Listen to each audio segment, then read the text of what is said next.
Hello and welcome back to the Crucible of Avarice campaign. Hello everyone! Hey. Hi. Hey. Hello.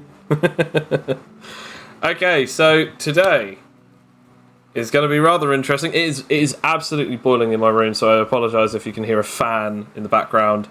It is weirdly enough hot, and since I'm British, I cannot stand the heat. So, last session, you guys finally got through some stuff. You helped the captain recuperate. Found out that Felix is harbouring not only Tendra, but Tendra is now here with you guys. Adrian got very badly hurt and is now basically dying. Is damaged in ways that their powers cannot be healed. For some reason, they were then told that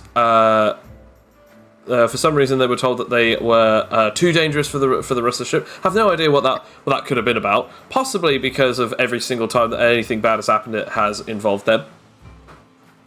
And so they were detained in the room in the nurse's office for 16 hours. It is now about 2 p.m. In the afternoon. You have been told that you are going to leave the ship about 10 minutes before everyone else is allowed to leave. Adrian, you are currently in a wheelchair. You obviously have your abdominal injury as you have been burnt all the way through. There have been cases that have been secured. As I've already said, Rakia, all your grenades are gone. You still keep your pistol, but Fletcher, since you had all of your pistols that are military tech, and they're all just like basically a ton of them, they confiscated all of those. So you don't have your grenades anymore, and you don't have your guns anymore. You don't have the ammo from the guns either, except from Raki. You have the ammo from your gun, and you also still have that special case of the special bullets. Anything other than that, you guys still have all of your other stuff. You have been given it. And you have now been told to leave the ship. They bring down this board that is then placed as a ramp, so that then you can all get off safely. But also so that then you can be wheeled down, Adrian, as you are being wheeled down by Adriana, your sister. As we all do this, you are coming off of the harbour. Coming off onto the pier, sorry. And you are now going across, two of which it is completely empty, perfectly made out of wood. The wood is like naturally red. It's not been painted, but it's naturally red.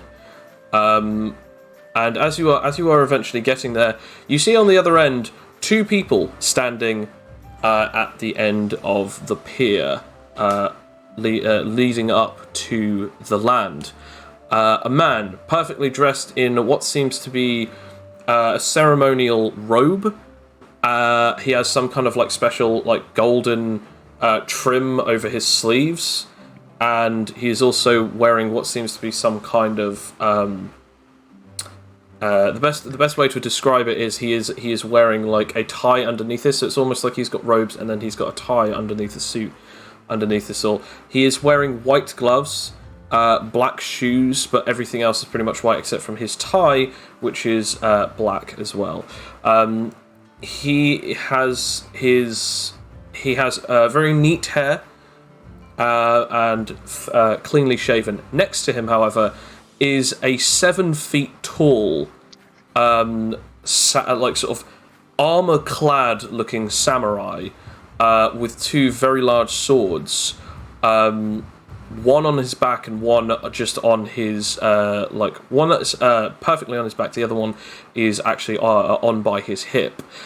He looks to be styled in the way and form of a wasp, but he is much bigger than the usual wasps that you have seen before, or the Vesper morphs that you have seen before. It looks like he's already in his hybrid mode, but the hybrid mode seems to be covered in some special armor plating as well. As you get up to them, you then see the human say, "Welcome to the land of the sunken moon.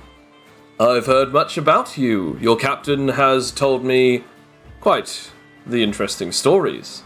My name is the Grand Vizier, known as Wizar. If you need anything from me, I am the specially appointed Vizier of the Emperor of the Northern Region, of the Land of the Sunken Moon. Thank you for coming in peace.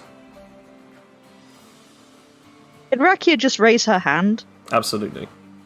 Yeah, just Rakia raising her hand as if, going to ask a question in school. Yes. Yeah, could you heal our friend? He then looks as he's no longer smiling. Or find someone who can? He then takes a couple of steps forward and leans down over to Adrian. He then closes his eyes for a second, and as he opens them, Adrian, you see something. Now, I want to ask... how's the best way to put this? Cloak, I want you to roll me instinct of will, or perception. Okay. What would you roll? I get to roll something, or am I just too dazed for this? You notice this because this is fully in your face. It's hard to notice it, but it's hard not to notice it. Everyone will be able to see this, but there's a reason as to why I've asked Cloak for this. Just making sure. Okay. His eyes change a different colour. They almost look like the eyes of Sauron, like a burning red, but inside are just two pitch black pupils. As he looks at you up and down, he goes, "Oh my. You are so gravely injured. It is a miracle that you are even alive. My poor girl, what has happened to you?"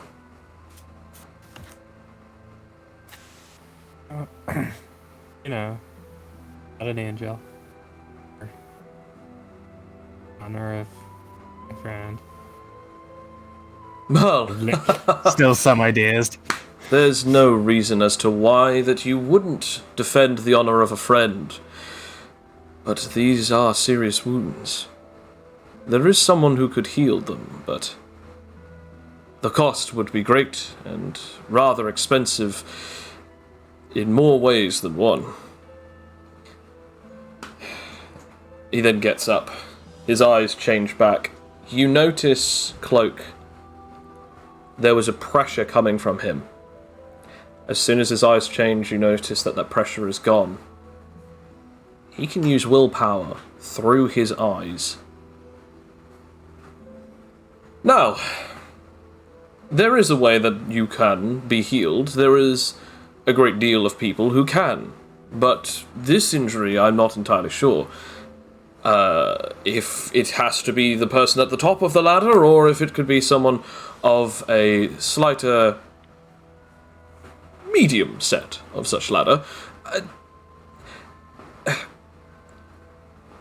You don't exactly seem like as if you would have some money, especially the money to do this. This would be rather expensive, I'm afraid. I just hand out my card of money.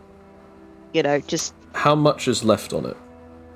Let's see, I got 2,075 stars, and in my pocket I've got 190 stars.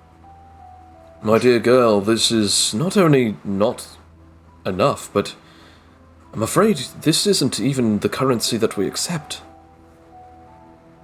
Well, how do we get it then?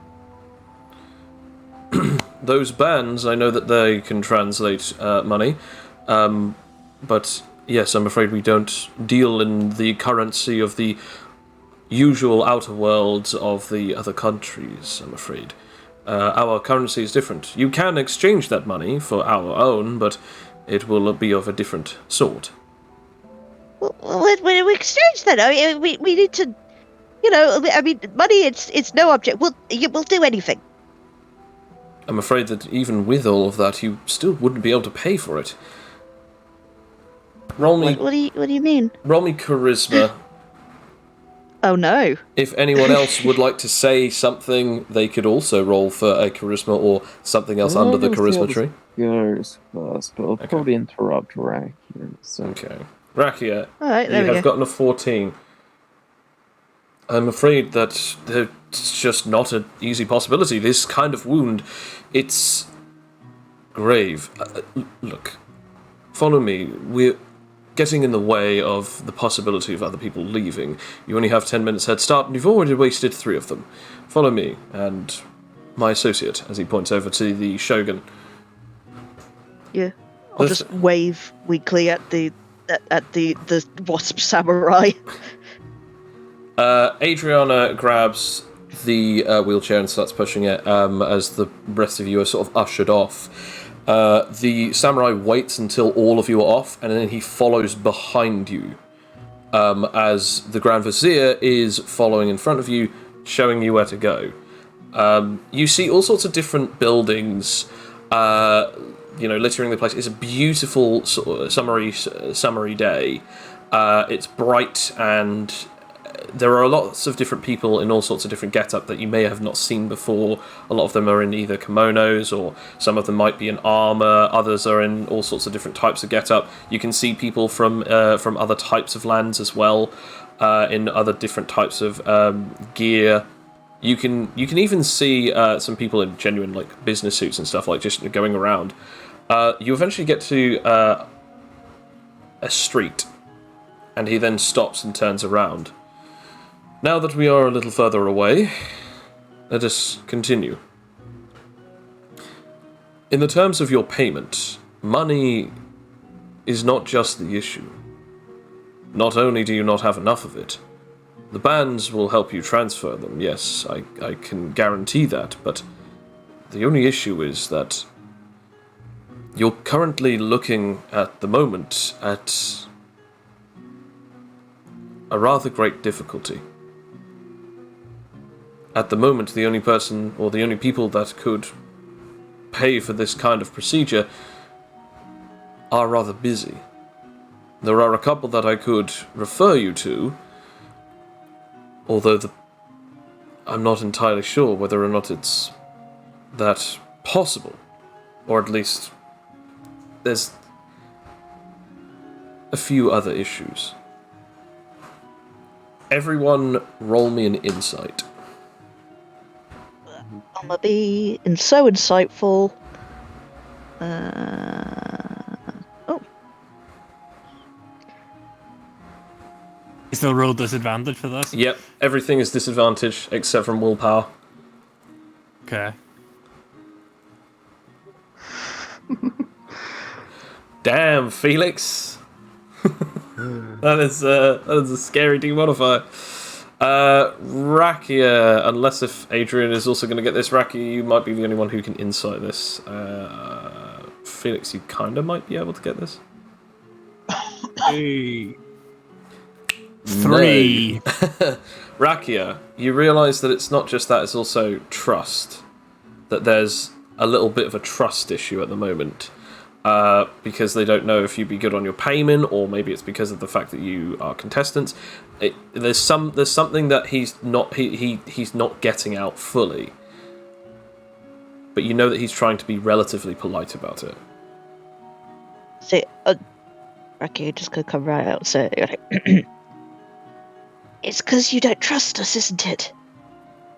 Look, how do we prove this to you? We will do anything. I'll do anything. Rakia. Anything you say. So you could cloak and get a cloak is holding what is, placing hand on it. Interrupt here, and although Rakia is much taller than you, just kind of move I suppose to the side, but slightly in front. Okay. Raki, that's not really how we do things over here. Now hold up. Oh, You say here. Your familiarity must mean that you are of this place yourself? Yes, well, I apologize. These teammates don't really know how to behave. No. That's actually quite the opposite. If you are willing to do then puts air quotes, anything, there is quite something that I believe that we could arrange. You see, I have a tab, believe it or not. Usually I am relatively financially sensible, I guess you could say, but a few months ago I created a very poor bet, and I've been building up quite the expenses of a tab between myself and a certain person who will remain for now anonymous. But if you are willing to pay this tab for me, I could indeed allow you access to the particular people and may even fast-track you to this person. So it's supposed to solve our problem of not having money with spending money. Well, by technicality, it's not even spending money. It's more...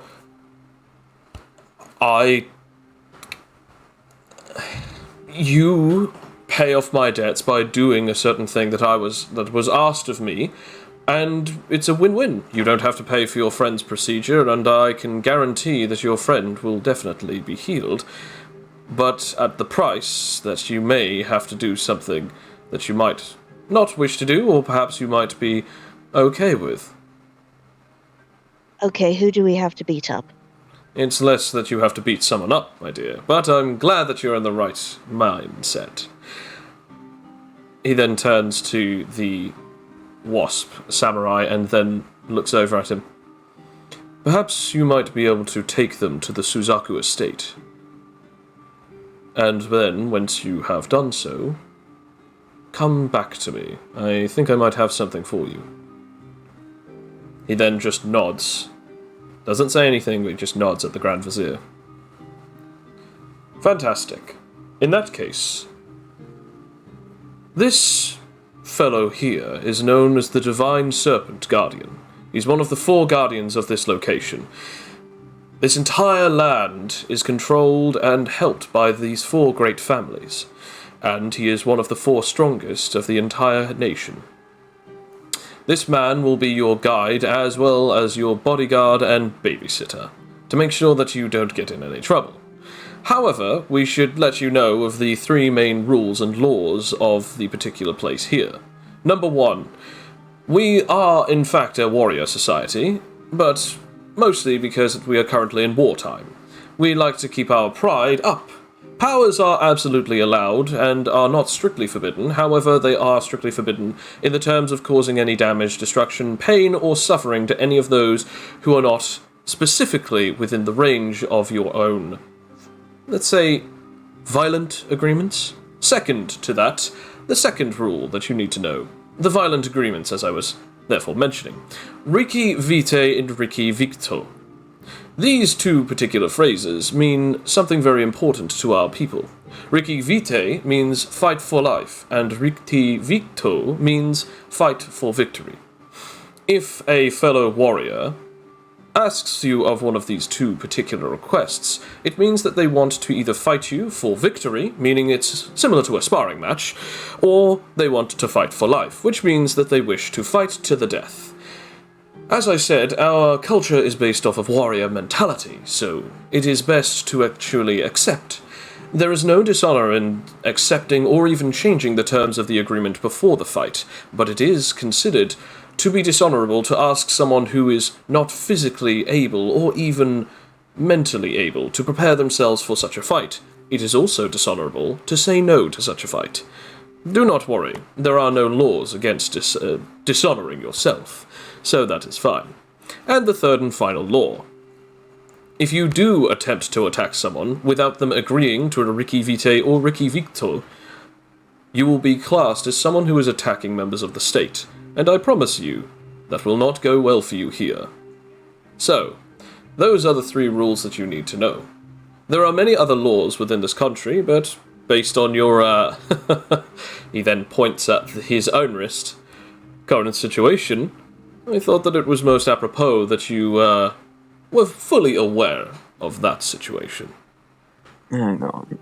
Are we the only contestants here, since you're sticking us with such a high-ranking member of, well, society? Well, it's less about that. It's more that he was the only person ready for the job at the time. Although I am made aware that some of you are quite troublesome. And there's another reason, but it is not of my business, nor it is of my concern as to why he chose to come. I asked the Orochi family, and they sent him. That is all. Now, let's settle this debt, shall we? You'll need to go to the Suzaku estate, which our fine divine guardian will take you to, and you will be asking the question, or at least explaining the statement, that Wizard would like to pay his tab. Say this particular phrase and they will know exactly what it means. Now, if you do excuse me, I need to get back to my work. The Emperor is a busy man and very demanding of what he needs and requires from me. But if you do need anything, please let me know by coming to the office of the Grand Emperor. Now, if you'll excuse me, I need to get back to my work. And that is your 10 minutes up. He then turns around and walks away. Right. These are people I can get behind. Right, let's go. Let us pay this tab. Tendra then just says, like, let's go where? We don't exactly know where we're going. This big lug is supposed to be showing us around. You're not exactly too bright, are you, Rakia?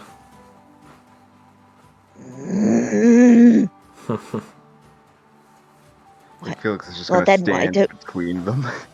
Just, Well, then why? Then why? Say, then why don't we get?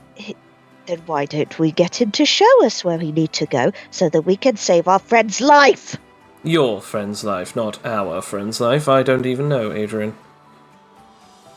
We weren't referring. I do believe she was not referring to you. You're just a tag along.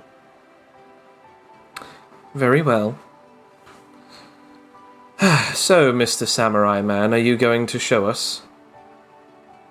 He then turns to look at the team. I do not like you.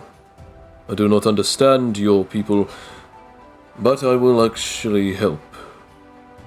After all, if that is what is expected to solve the Vizier's tab, I shall do so. Follow me. He then begins walking.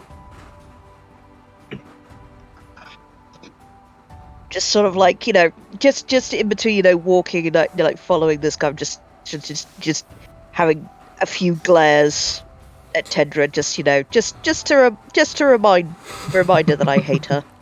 The remindful hatred. Yeah, just a little update every few minutes.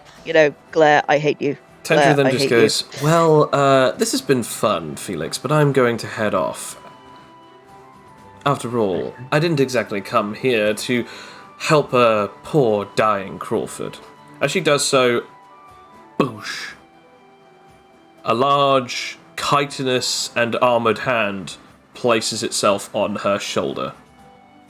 Oh, I don't think you will be, Miss Grum. You will be coming with us, and then you will be coming with me. My superior would like to have a few words with you. That's disappointing. Your superior, and who would that be? You'll find out soon enough. He lets go, and he then puts his hand in front, allowing her to walk beside him.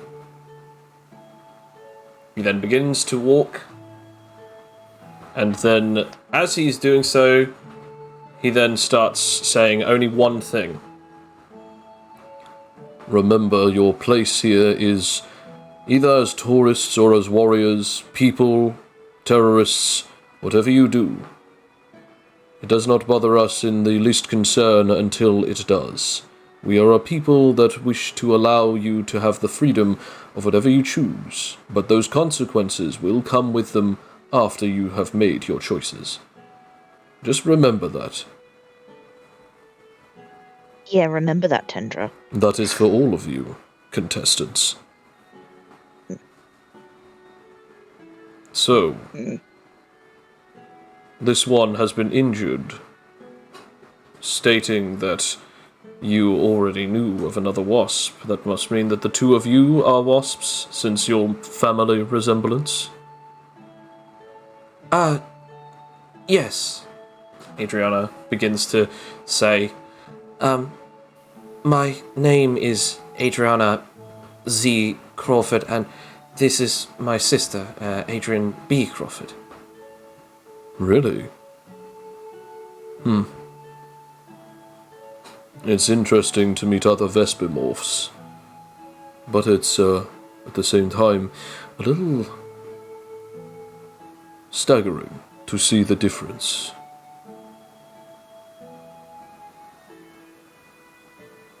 There is silence for a while as you are continuing to walk through the town. Do I see? Can I just as we're walking, just notice things in the town and stuff? Just Yeah, you can roll me a perception check. I certainly can do that.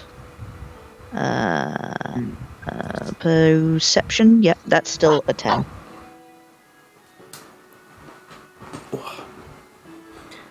And you are taking in some of the sights, but you're a little bit more focused on Tendra. Yeah.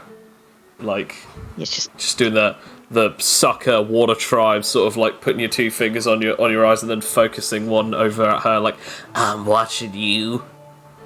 But you do catch a couple of glares of certain people in armor, kimonos, some people in suits, some people in regular, Eastern and Western sort of style of attire. There's all sorts of different things in tons of different types of eras. This seems to be sort of a place with mixed-matched time period clothing.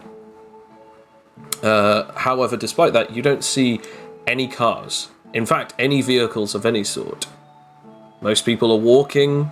You might see some people on bicycles, you might see some carts, but you don't see any mechanical vehicles.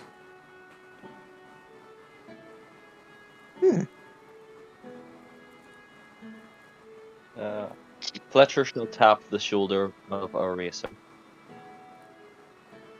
Yeah. Excuse me.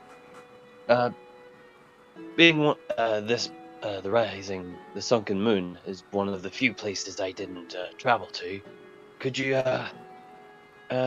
explain a little bit more about the culture since you have lived here? Can I get kind of in between Rakia and Fletcher and kind of like... Actually, how tall is Fletcher? 5'6", 5'7". Jeez, the difference is staggering. Okay, so you're 5'6", 5'7". How tall are you, Cloak? And he's gone. Oh, he's gone.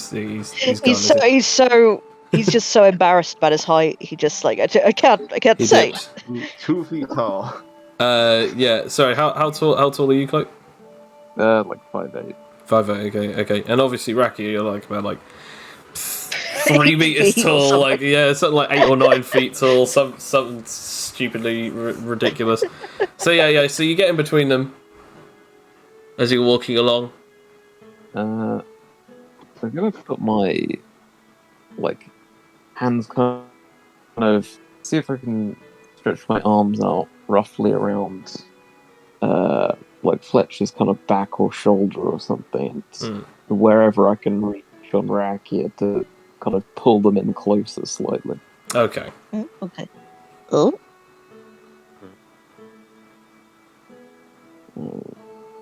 This is my homework. I don't mind interrupt you asking questions, but just be careful what you do and where you're looking around here. Oh. I'm sorry, we didn't mean to be disrespectful. They're fairly lenient at the minute, but first sign of trouble, you don't know who could jump out at. Oh.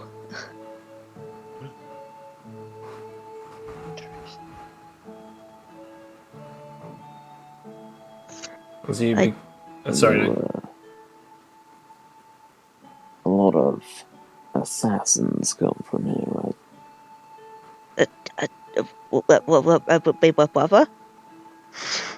Two berries? The boy is right. There are many assassins, shinobi, samurai, and other types of warriors that have lived here, grown here, raised here, trained here. There are many strong here.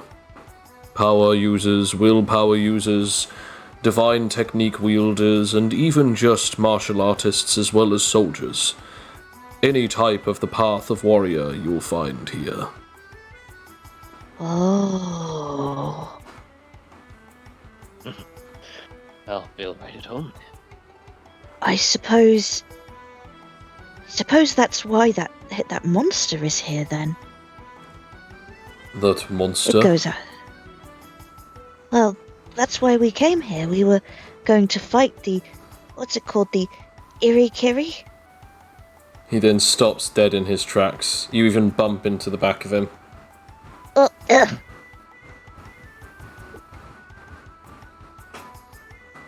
You are talking about the Urakiri.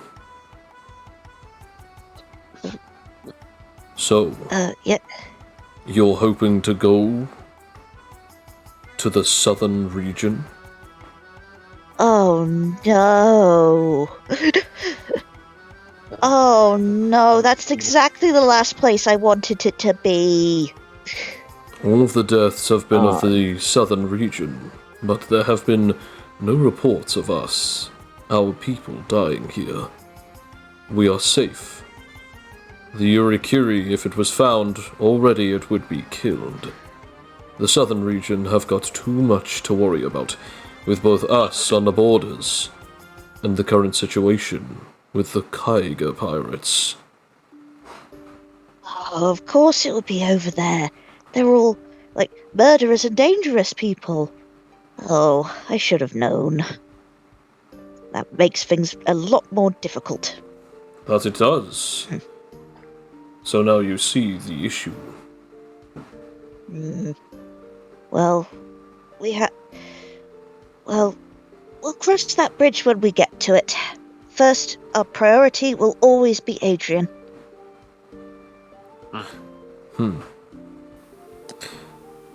He then continues walking. He eventually gets outside of a large pagoda. It's on front of it, it has the symbol of what seems to be a phoenix, with behind it a white cross. It spells in a strange language something. Does anybody know Huskonian or Ancient Tongue? No, but I have something that could help. Okay. I have the book Huskonian Language for Dummies on my person. Okay, you can attempt to do so. I guess roll me a... I'm going to say roll me an ingenuity. And just because you got super intelligence, I won't make you roll disadvantage. Okay, ingenuity, baby! 6, 7, 8, 9, 10, 11. Staring Alright. at Rack here, like, you know... Come on! You're getting Come on. out of book at this time. Oh, come on! I'm going to have to roll a Wait, hold on a minute. severity Hold check. on. Hold on 1 second. Let me just... No, I haven't got one that's like... No. I don't... Yeah, no, I don't have anything to fix that in my SP maze. Nope. Oh, come on. Okay, so as you're sort of like looking at it and you're like taking out your book and flipping through it and everything, you sort of like go, okay, so I think I've got it, and you look up and it's so bad that you say just a random word, and Sprucely! as you do so, you are grabbed by your neck by the samurai as he then lifts you off of the ground. What did you just say? What was on the door, I presume? Holding up the bibliography section of the Tusconian for Dummies. You are ignorant, but you have not said this phrase on purpose. He then lets go of you to drop down. I just, Rakia's just flipping through the book saying, what did you say? What? You then find out roughly what you said, and it's best to say that instead of what is on there, you then read the translation. It's a completely different word, and as you're looking at it, it kind of makes sense as to why exactly he said that. It's basically corpse fornicator. Why would they even list it in here? There's a specific Tuscanian word for it, apparently. Or see, in a phrase, you see, looking at the phrase, say, what a corpse fornicator. It's like that's like nearly. Oh, I'm so embarrassed. Best not speak the ancient tongue in such a way if you are not ready to learn it. Besides, your dialect is rather slang-filled. Give me a break. I'm just learning. Keep this one in check. You do not want to piss off anyone else. The last thing that you want is any of the samurai hearing you say that. You're lucky enough that I am understanding that you have only used a book for, what, a few seconds? Yes. Keep to your own tongue. Best that way. Just, I just shamefully put the book back into my satchel and just, hold my head low and just walk in embarrassed with everyone else. I'm just gonna say this. Just thank all of the gods that you can that you didn't get the natural one with a practice that would have meant that you would have not been able to ever learn this trait. Yeah. I knew it was happening. I knew it was happening. So that was a close one, but yeah, that wasn't great. Okay, so you're outside of it, and he says, this word means a place of hospitableness, or hospitality. In other words, it is a hospital. And it's like the opposite. What was it? Yep, exactly. I wanna. We need a clip. Whatever word came out of. Right. We need to clip that word. Just have clip a it. clip. Sprucely. So he then says, I will send you out. You may now be freed. However, Mistress Grum, you are to come with me immediately.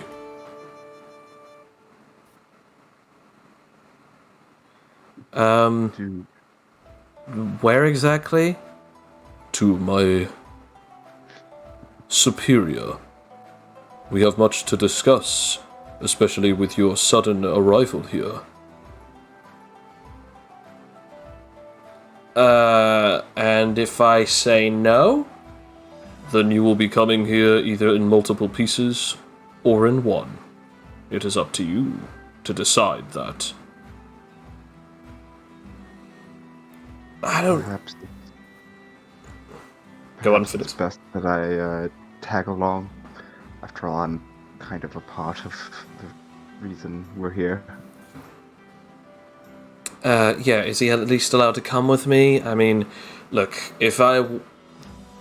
At the very least, I would very much like to know if whether or not you're trying to kill me, trying to be threatening, or at the very least allow me to bring one friend. I mean, look at this guy. He's weedy. He's not exactly Beefcake McGee over here. Regardless of that, Shows I how much have seen the subnet. I know that this is Mr. Felix Fatigue, and he was able to do great things. His strength is almost a match for some of the others here. So he can accompany you, but do not think that you can lie to me about his true power. Okay. My hands are up. I'm not going to resist you. That came out wrong, but you see what I'm saying? Just take us. If you are in need of a search or want to know exactly where we are going, and you want to find Mr. Fatigue, he is going to a building over there. He points over to it. Everyone, roll me perception, except from Felix, because obviously you don't really need to know. Well, okay, you can roll perception anyway, but it doesn't really matter. Let's see, perception. A 3. Fletcher, that's a nice 18. Rakia, that is a 25. gorgeous 25. No. Cloak, that is not a great 6. No, I'd have to ask, with my passive skill, city awareness, does this count as a city? I'd say so, yeah. Okay, so I'm making this check with advantage then. Okay. So Hey, 16, which would be 15. So, 15. yep. You've made a mental note as to where roundabouts is. It is a rather large sort of building. There's all sorts of different... the best way to put it is that there seems to be like 8 different serpent head monuments around each of the different corners. As he points over to it, he goes, "He will be there. If you need to come and collect him. Now, we must go." He then takes he then takes Tendra and begins walking. Felix, do you say anything to your party before you leave? If you need to get a hold of me, I'm sure you can borrow Adrian's phone for a short Be moment. careful. Be careful, Felix, okay? We should be good. Where if you need us. Felix will nod. And then Felix will turn and start to follow.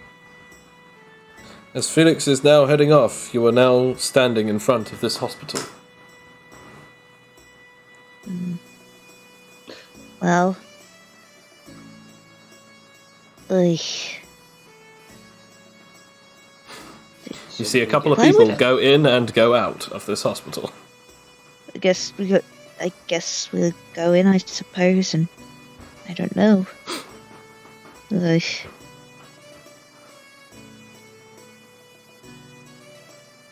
You head into the Wait. hospital.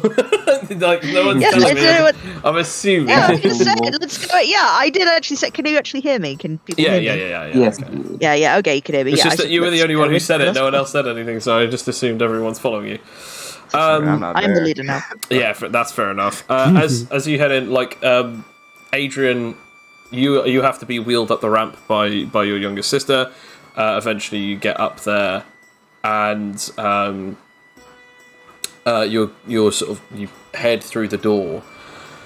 There are quite a few people sitting around on benches waiting. Some of them having horrible injuries, some of them having scars, some of them coughing, all sorts of different things.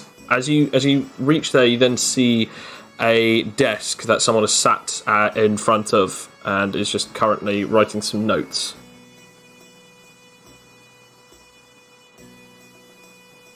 Is there a bell on the table? There is. Fletcher rings it.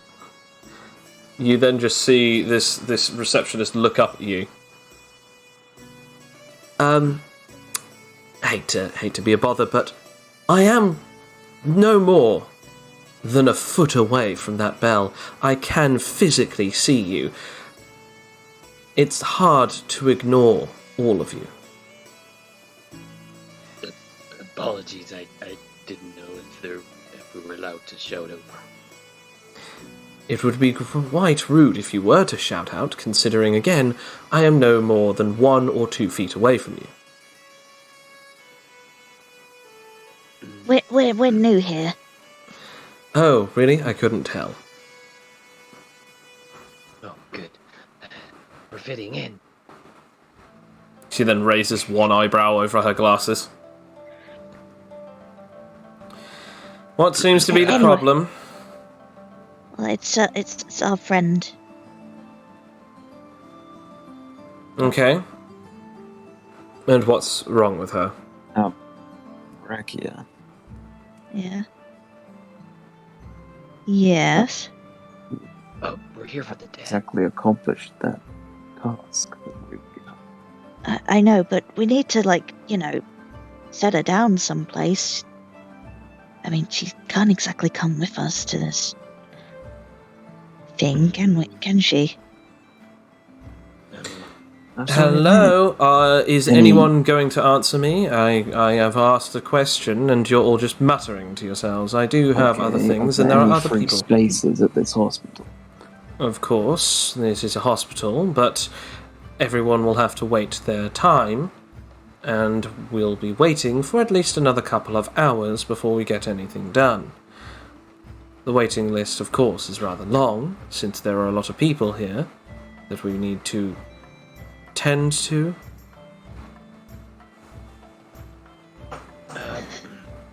Is it the Great Visage we're here? We're here to collect the debt for the Emperor's wizard. Tab. We need to pay his tab. Her eyebrows both raise. Oh, well, why didn't you say so? Give me just 1 minute. She then gets up from her chair and walks away.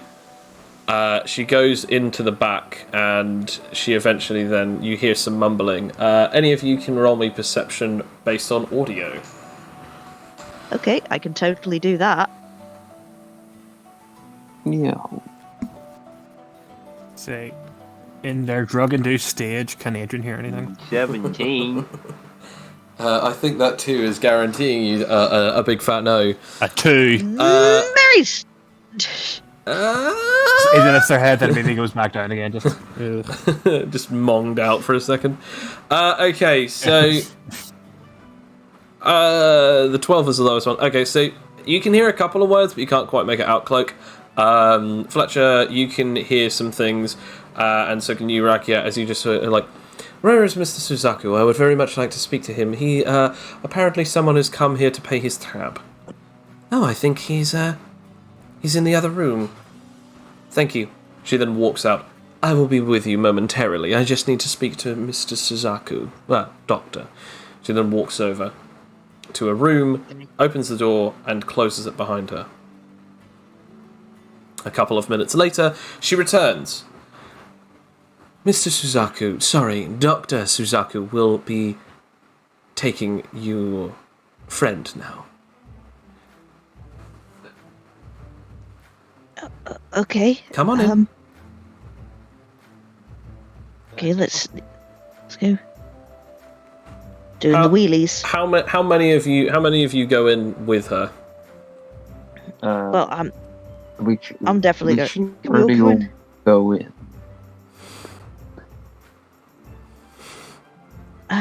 Yeah. Well, we need Cloak in there because Cloak is our ambassador for the society. Well, I'm not leaving my sister. Well, you're coming in too. I guess. Well, how many people think? I guess. Tell you Mr. what. Suzaku is waiting. Sorry, Dr. Suzaku is waiting. You and Cloak go in there. Me and Fletcher will wait outside. Yeah. The three of you head on in, as you are. Adrian is wheeled in alongside Cloak and Adriana. The door is closed behind, and the nurse... sorry, not the nurse. The receptionist goes back to her desk. The doctor is sitting there at a desk writing something. Yes, come on in, come on in. Ah! So you're the ones who want to pay the tab. The Grand Vizier's tab was quite large. Rather deep pockets, that man, but yet he didn't want to pay a single penny. Well, possibly because he wasn't allowed to. So, what seems to be the problem then? You notice that she has very long red and yellow hair. Her eyes are big, wide, sort of like blue pearls, almost.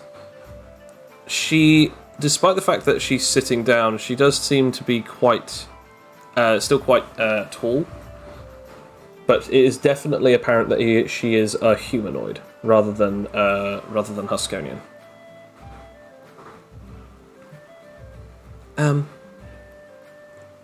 My sister Adrian, she took a rather heavy blow to the stomach. It charred her insides, and we've been given these drugs, and they're supposed to heal her. And I don't know what's going on. They say that she hasn't got many days to live, and we were told that there be some people that can heal her. Calm down, dear. Let's have a look at you. Right, okay. I see what's already the problem. What's that? You haven't given me these drugs. She takes one of the vials and has a look at it. I could have a look at it and research it myself. Although the only issue with that is if I did so, you would possibly lose one of these. Meaning that you would... Yeah, I'm gonna go ahead. These drugs aren't really what's important in it. Well, I beg to differ. Really? Well, if we know exactly what's in these drugs, we know exactly what's counteracting the current effects of what is happening to her. Unless if you can tell me what exactly this wound is, or exactly what it is doing to her, because nobody seems to be telling me anything. Is the wound like... Because obviously, I'm assuming... Adrian's bandaged up. Yeah. Maybe you should have a look at the wound first. I think it will be quite obvious what the problem is. Okay. Get the patient up on here. She then points over to the bed. Can I stand up? You can try. Roll me strength with disadvantage. Yeah, I'm gonna kind of be on standby in case I fall over. Can I use grappling to grab the table? I'm gonna say labor for this one. Box. Labor first. In labor. No, roll it. Well, I mean, it's still +5. It's still doable. 14.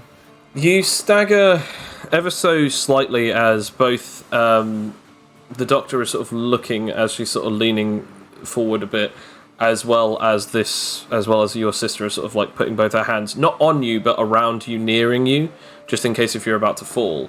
Roll me endurance. Can I get under the table before I do that? Roll me endurance. Oh, bro. Okay. Oh. You 4. You stagger. As you do so, it's like you were a baby giraffe as you like go down to your stomach in an intense pain. The bandages begin to red. Right, okay, help me up. Help me with her. As she then goes over to help lift you. She expects both Adriana and Cloak to do so. Cloak, what's your strength? My strength is... -2. No.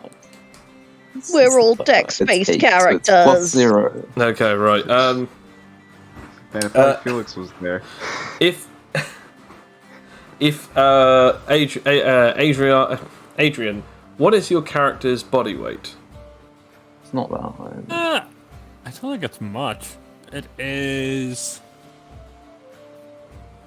+1, But then again, I have lost a lot of flesh, so it might be 0 by now. No, like, what's the actual, like, number? Do you know what the number is rather than the modifier? 90. 90, okay, so 90 and then +1. I think that's 90 pounds. That's not even, like, 90 kg, I think, as well. No, oh, wait, no, it is, yeah, it's 90 kilograms. Jeez, okay. Right, so... Cloak. Please don't make me roll for it. Roll me labour. Ooh. And Can then, I also roll something else? what is that something else? Oh, is it the extra thing, or is it... Yeah, it's just the extra thing. Is it to help with lifting? No, it's just... You can roll for that, but yeah, let's roll for labour first, and I'll roll for this. I am very strong. Okay. And then finally, It is I, the muscle man. Adriana. Okay, so they all struggle to do so. Roll me another endurance. Oh, I can't disadvantage. Just I'm going to bleed out before I can get on the table.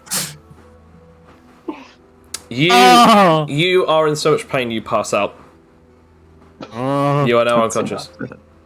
You are finally put onto the bed, not very well, I might add. It's sort of lumped down. As this happens, as this is as this is happening to you, as it is done so. She then opens up the bandages to have a look. As it starts peeling off of the flesh, redded, irritated, bloodied, she then looks, horrified. She shouldn't be alive. Tell me about it. She then places her hand on Adriana's lap. I now see what's wrong with her. Her body is not only covered in these horrible burns, these burns have damaged her organs, but not in just any normal way.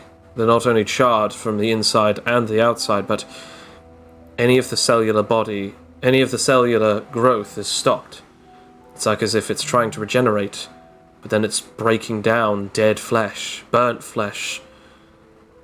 The spinal cord is practically charred.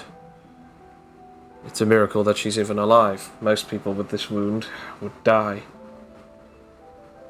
But what's worse is that something is trying to keep her alive, but there's some extra essence. Something's stopping the healing process entirely. But yet, does your sister have a healing power? No. Why? She then walks over to the vial that she took off of Adriana. She then opens the seal and then places a couple of two different sticks in it and swirls it around.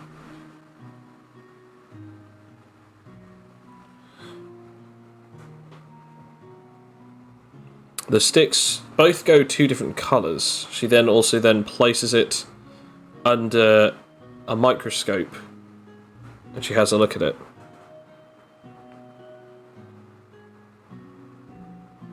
Okay, well, what if I do this? She then takes some of the liquid, pours it out onto something, and she then pours some blood, just some regular blood, onto it, and then she looks under the microscope. Good Lord. Well, I can tell you one thing. This drug is keeping your friend alive. And quite possibly the scariest part about this is that this could heal almost everything. Anything. In fact, if you were to take this with multiple organs removed, this thing could possibly regenerate it in a few seconds flat. If you were being burned alive, you could possibly drink this, and you would be fine. So long as you were burning alive for about 4 to 6 hours. But if you had a small cut, and you injected this into yourself, The cut would be healed, but then it would try to find any issues with your body, heal anything. Cavities, difficulties with breathing, slight itches or pains, until eventually it couldn't find anything and your body would burst. This drug would instantly kill anyone who does not have a serious injury that is continuous. And here's the issue. This drug, technically, the amount of different chemicals that are within inside it, this thing could entirely regenerate all of that damage that is currently happening to your sister right now. But something's stopping it. Something horrible. Roll me insight, Cloak. I'll give you an advantage on it as well. Okay. Okay.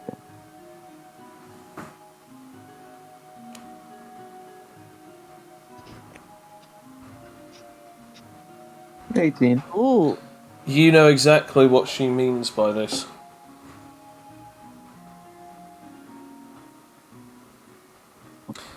Suspected as much. This is... Something is eating away at her spiritually as well as physiologically. It's stopping any of the body from going any further than this. The wound is permanent, even with the fastest, strongest, and most craziest healing regenerative serum I've ever seen. Whoever mixed this knew not only the exact measurements, but everything to counteract any other downsides to any other possibilities. This person understood your sister's physiology to such a T that she knew exactly what she would need to survive. Who made this serum? Just a nurse. On the cruise, she... Come to think of it, I never got her name. Whatever this was perfectly balanced in every single way, perfectly calculated in every possible dimension. This serum was able to be recreated 3 times? It's a miracle that your sister is alive, but it's an even greater miracle that this serum was even able to keep her alive.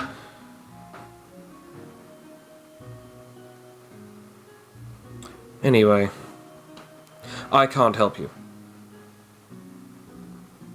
There is no possible way that I can fix what has happened to your sister. She is damaged in ways that I cannot heal. I'm sorry. The best I can do is patch her up and send you on your way.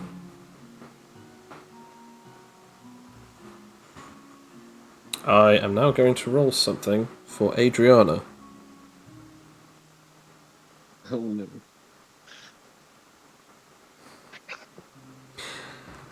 Natural 20, jeez.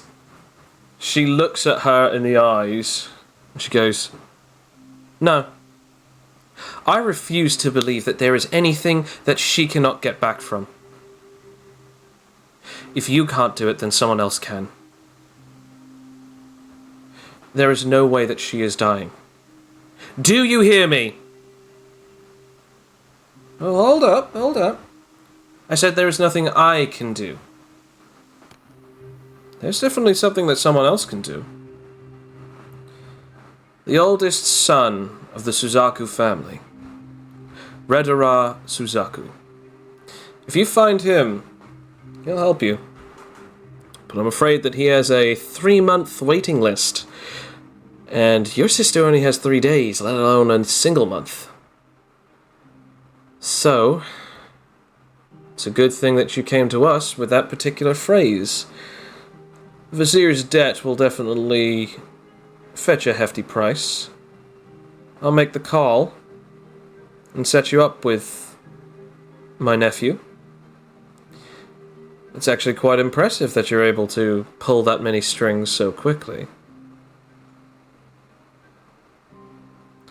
I'll do so. Go wait in the waiting room. I'll get this one patched back up. Go on. You can... Cloak, I'd like you to roll me a... perception. Just perception. Just perception. This is a perception-y moment here. Nope, never mind. You just walk out of the room.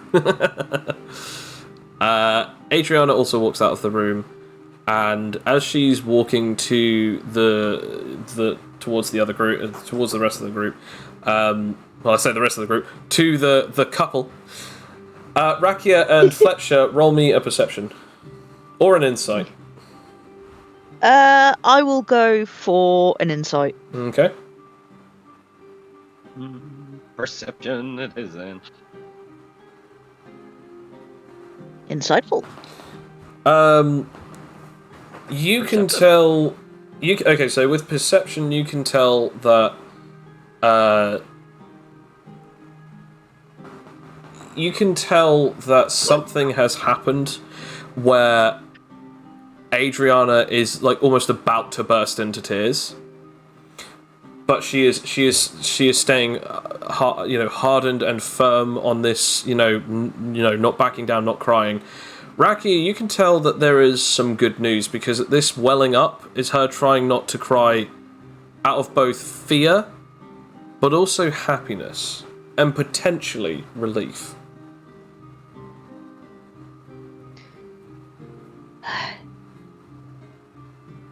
Good news, then. She cannot be healed here, but there is someone who can heal her, so she might be able to get fixed. It's someone else, but it's someone who can only because of the Vizier's debt. All right. Couple It's of important minutes. we pay this. Couple of minutes pass. Adrian is unconscious in the wheelchair and is wheeled out by the doctor. All right, I have made the call. Don't worry about any payments. My nephew will sort this out. You'll need to go to a certain location. I'll tell you the directions and you can head off there. You'll probably want to do so as soon as possible. I have no idea if he'll be home. If he is, you're in luck. Okay, let's do this. Where do we go? She tells you the directions, that you'll need to head out and basically go further into the center of the... into the center of the actual town, the actual city. But the capital is very large, so she basically not only helps you with some directions, but also tells you the description of the particular building that he lives in, and he also explains. She also explains like where things are, even like drawing a map of directions. She then hands it over to you and sends you on your way. Thank you, Doctor. Don't thank me yet. My nephew, he's definitely going to make sure that you pay that debt. Well, we'll be doing everything in our power to make sure the debt is paid. Trust me, you will. As we come back to Felix. Felix, you, Tendra, and the Divine Guardian are now in front of this large mansion. There are two people in suits standing outside either side of this large double doorway. There is an insignia on it, a sigil of what seems to depict an 8-headed serpent. Now, follow me. He opens the doors with his hands, as you are let into a very beautiful looking garden. A tree singularly on its own, but large amounts of grass, stones and rocks. There's even a water feature. As you continue walking through the garden, you eventually get to the front of the house, The doors are opened for you by two servants, well dressed, as you are then left in to wooden flooring. You continue walking for a while, and some people who are currently seeming to have tea or are currently eating are looking at you with what seem to be rather suspicious eyes. You are eventually met with a man sat on the ground. He's cloaked, but he's a Vespamorph. In hybrid physiology, or hybrid mode, he looks also similar to that of Adrian. Ah, Master, you have returned. Who are these two? They are, of course, the ones who I said that I would pick up. Well, Miss Tendra, at the least. This one is Mr. Fatigue from the subnet, Crucible of Avarice. Ah, the boss is waiting for you. If you want, I can make sure that this guy doesn't leave my side.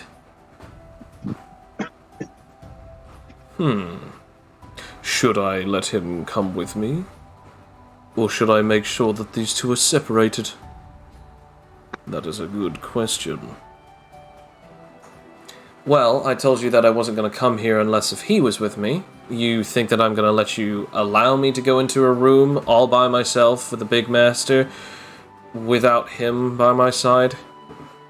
I'm not going to feign ignorance on my strength or his, but look, there's enough of you to kill us. At least let me have some sense of security.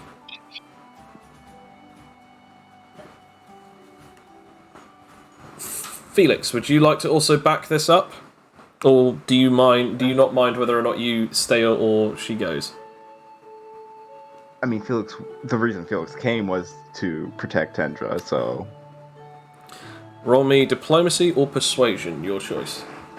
Let's see... Or intimidation, I don't know if you want to do that, but you can try. They're all literally the same roll, so... What would you like to try? We'll go with persuasion. Okay.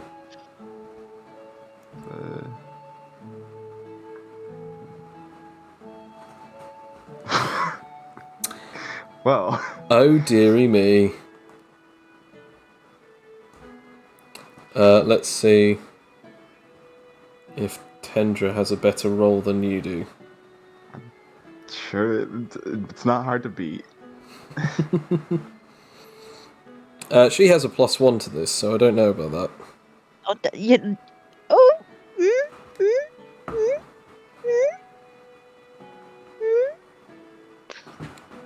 Very well. Come with me. The two of you walk in as a screen door is opened. You walk into a room. There are two men with katanas either side of them. With a katana on each of their left side. They are perfectly dressed in black suits. But aside them is a Huskonian man with a top knot. He's in a very loose-fitting kimono. Very muscular build, sharp claws, tusks, and horns. He's sitting down on the floor with a pillow behind his back. He is on a platform, just about a foot high. In front of you is just a single cushion. He is sat there with what seems to be sake and a large smoking pipe. Tendra Grum. My. And this must be Mr. Fatigue. Come, take a seat. You'll apologize on my behalf, I'm sure, but let me do it myself. I apologize for the inconvenience of there being only one cushion, but I only assumed one of you would be coming in. So, Tendra, take a seat whilst your lapdog stands. Very well. Are you okay with this? Felix will nod. I'll be fine. She takes a seat. Now, the Susconian has a rather large, bulky physique. He is definitely 3 meters tall if he stands up, but he is sat down, and he looks to be around about almost your height when he's sat down. It might be the extra platform, we're not entirely sure from here, but the only other discerning feature that he has, other than his tusks, rather bulky, muscular-looking face, he also seems to have an eye patch over his right eye. So, tell me, what is it that exactly you are here for? And don't lie to me. I have come here to ask questions for you. So, answer. I've come here for the exact same reason that my father sent me out here. Well, that and there's another one. So you came here for 2 reasons? Would the first one be to steal a power? Yes. And the second? I wanted to find someone. And who might that be? Is it of any concern to you? Perhaps. I know people in many places. You can ask anyone.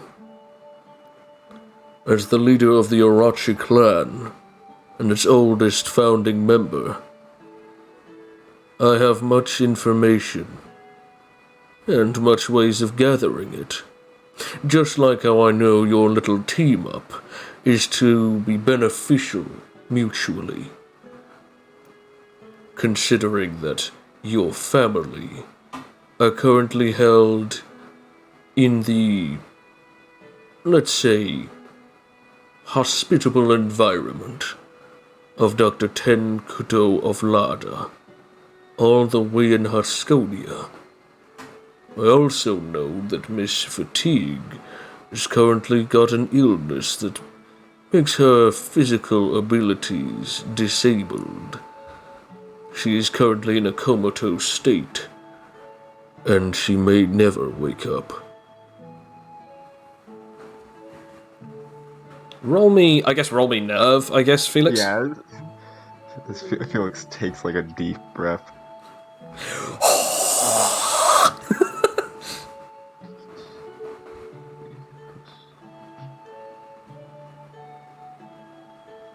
Oof. Oh. Yep, definitely roll me some of that. And, yeah, see... 10. 1 point. But yeah, To be so... fair, I'm pretty sure Felix is already at 4 at the moment. Oh, okay. So it doesn't Never matter, mind. but, you know. You know what? Fair enough. I mean, that was a nice roll that you got at the beginning. It doesn't matter. And as for Do you your... leave a point in willpower? Or no? No, not at all. Nah, damn it. And as for you, Miss Tendra, you are both the daughter of one of the most famous men in all of Haskonian history, but also the daughter of none other than one of the largest families of Haskonians in the entire world, the Grum family. So you're notorious already, and it's only based on your blood. But yet I know you already. An enforcer, kind of like a police, of the Haskonian force.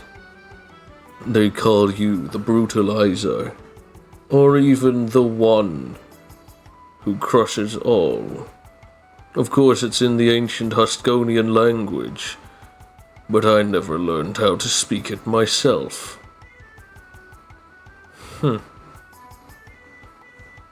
Well, that seems to be a lie already that you've just told me. Well, 2. You said that you'd be asking the questions, and you just gave me all of the answers. And you also mentioned that you couldn't speak Husconian, yet I already know that you can.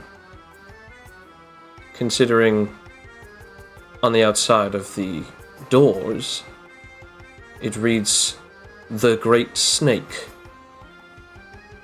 Now, you wouldn't want to be called that, and you don't seem surprised, so it means that you already knew it.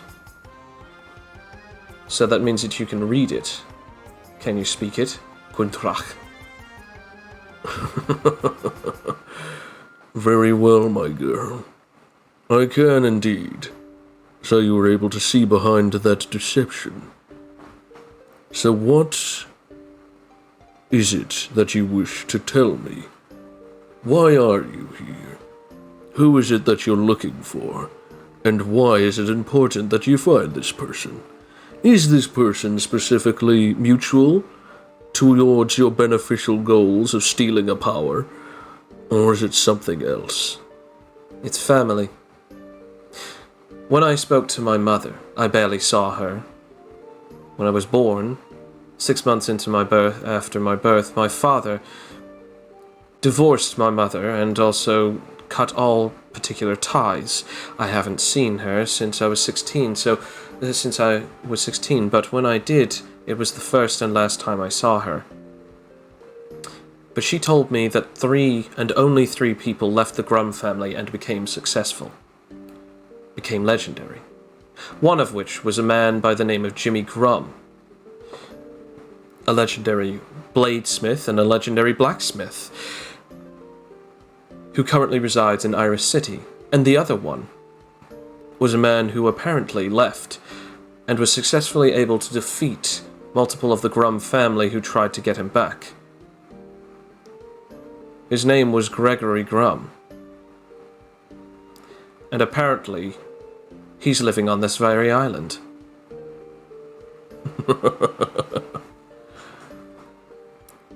And what makes you think I'm him? Because if you were, you'd want to find me immediately to make sure that I wasn't trying to come after you. After all, I do have an ability to steal powers, which is known only throughout a few people, and you have just played your hand, so that means that you have enough information on me. Also, I don't hide my last name, considering it's the only thing I have of my mother, and although that I don't exactly agree with their methods, I am still a Grum. Which therefore means that you are him. Or at least know him. They don't call me that anymore. My name is not Grum. I changed it to Gregory Yamata no Orochi. The 8-headed serpent. Why would you call yourself that? When I came to this land, nobody cared whether or not I was a Husconian. Nobody cared. I eventually met incredible individuals. 7 of them.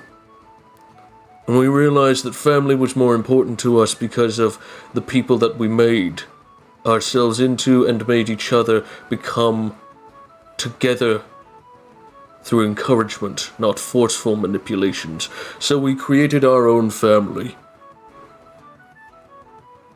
And that's what we did. The Orochi clan is entirely adoption. We allow them to unite within the same banner, and we do so fully, calmly, and aware of what they want.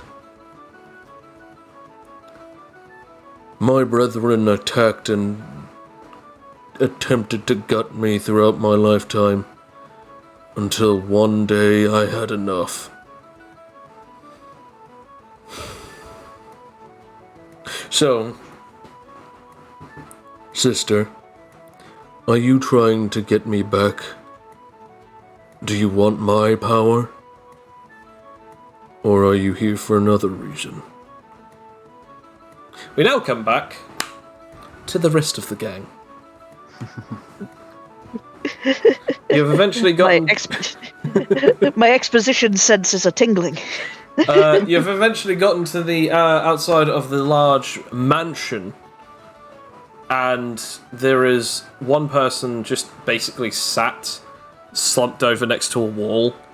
They have a sword in between their legs, going over their shoulder, as they're just leaning, sat next to and sat against a wall. It looks like they're sleeping. Do we knock or hello, sir? Cloak, what's the socially acceptable thing to do in this situation? When someone's sleeping, you don't really wake them. So we knock then?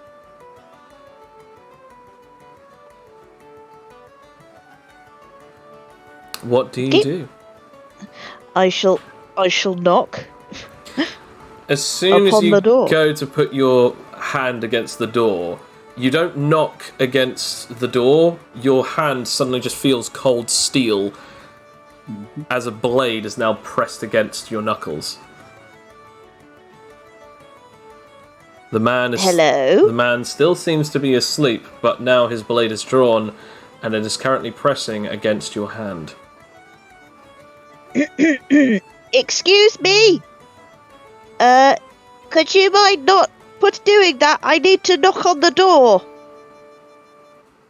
There is no reply. We've been invited to repay someone else's debt. There is still no reply from this sleeping guard.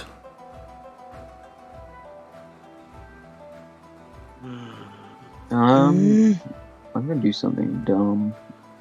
If it works. Okay, what are you rolling for? Can I attempt to use Heartful Hatred to see if it'll, essentially knock him out of it, or wake him up with the kind of presence of it? I will remind you that you do remember what happened last time you used that. Upon doing so, it will knock out everyone else who fails around you. Yeah, I'll probably tell people to stand back a bit. Do you know what the range of that is? I do. I'm not gonna say that Cloak technically does. Okay, so fair enough.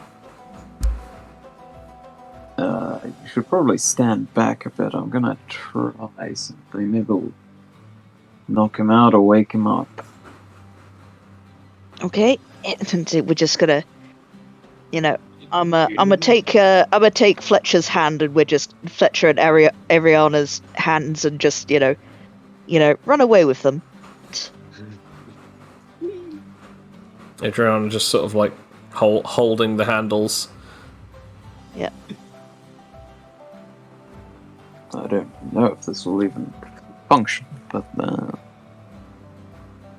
it does function at least. Okay.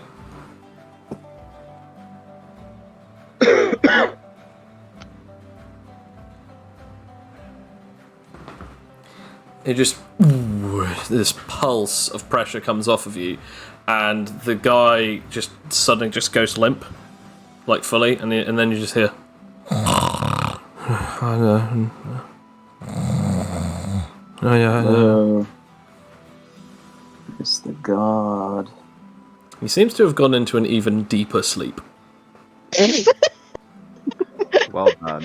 Is there any rubble or dirt around or anything? The ground around you is just a dirt road. Can I just throw something kind of close past him to see if he reacts? Yeah, go for it. Roll accuracy, I guess. Yeah.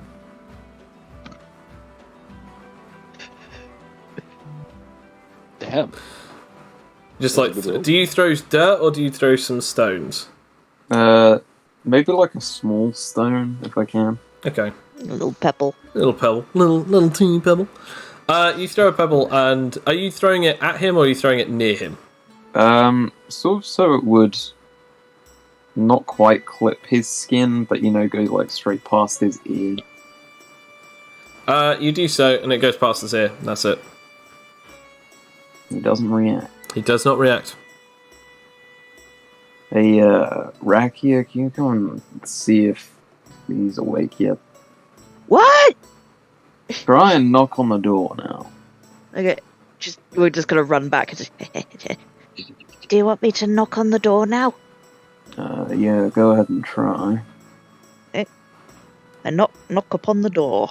Okay. Knock, knock, knock. Just need to roll something. Okay. You knock on the door. Eventually, the doors open. You are then treated to seeing a rather young, a rather young woman just look at you, just like, hello? Sorry. Hello. Who are you? Oh, we're here to repay a debt and also save our friend. And we need, the doctor's nephew to heal our friend. Doctor's nephew. Oh, were you the one who made the call? Yes. Yes, come on in. She then opens the doors as you are treated to this this beautiful looking, wide open garden. Lots of sort of pebbles and stones and stuff. There's a water feature. It sort of looks like a little waterfall and a pond with what seems to be koi in it. What? Come on, Big Brother is in here. Oh, you're a sister then. Yeah. Oh, wonderful! You have a wonderful house. Well, technically it's our dad's house, but technically it's also not anymore. It's confusing. Oh. Well, it's very beautiful. As you bring in everyone and the doors close behind you, she then explains to you that the house originally was owned by their father, but he moved out and bought another property, leaving the property with the eldest son, who is now, she exclaims, is one of the 4 divine guardians. He is one of the only members of the Divine 4 who basically not only owns such a large place, but is also highly esteemed as he has 3 different jobs. Not only is he a warrior and a soldier, he is also the leading physician, as he is one of the greatest doctors / healers in the entire country, not even just in the region. Due to this, he has also been given all sorts of different names, titles, accolades, and all sorts of different achievements over his 4 years of being a Divine Guardian. He is the most recent Divine Guardian out of the 4, and he is well respected, as the Suzaku clan are an entire family of different physicians, doctors, witch doctors, healers, and all sorts of different things that help in the forms of healing, whether they are chemists, doctors, medics, nurses, nursing, additional staff towards basically medical usage, but also they have a lot of different types of abilities that allow people to heal in a lot of different ways, and so on and so forth.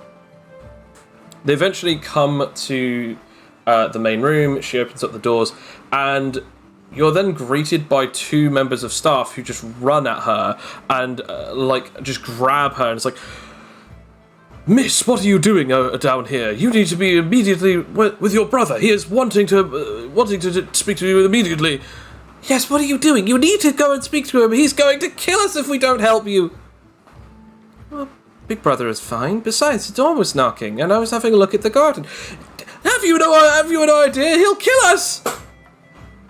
Who are these people? Oh, they're for the tap for the Grand Vizier. As they immediately then jump on the nearest one of you, the female member of staff just jumps on, trying to go after Rakia. The other one just jumps on, trying to go towards Cloak. I guess roll me some kind of reaction if you want to. Yeah, I do. I just I get, can I jump onto a higher bit of furniture or something? roll me acrobatics. like a startled cat. Yeah. Cloak, what about yourself? I'm thinking. Will I roll it? I'm gonna flip a coin. Okay. I guess one is I stand there. Two is I do something. Okay. Two is you do something. I'm gonna see if my ninja-like reflexes kick in. Okay, I just do like an acrobatic backflip. Okay. The both of you perfectly dodge out of the way as they like fall face first into the ground. As you, Rakia, you've like jumped on over and you're now like you're now standing, like balancing on a table with a pot in between your legs.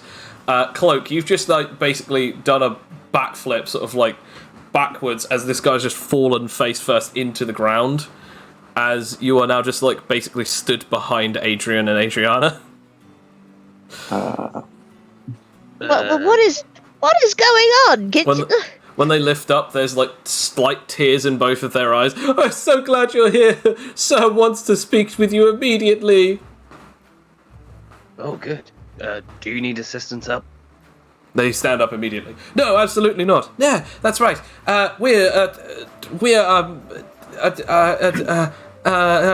She then just gets slapped around the face by the other staff member. Pull yourself together. We are indeed staff members. We are servants of the great Suzaku clan. We are here to serve. If you would like to follow us this way, we would be most appreciative. The tears starting to stream down their faces. I'm just gonna carefully get off this table, not knocking anything over. Gingerly. Roll me dexterity, just flat dexterity. Just flat dexterity, okay then. Fletcher approaches Raki and is like, do you need a hand, Sensei?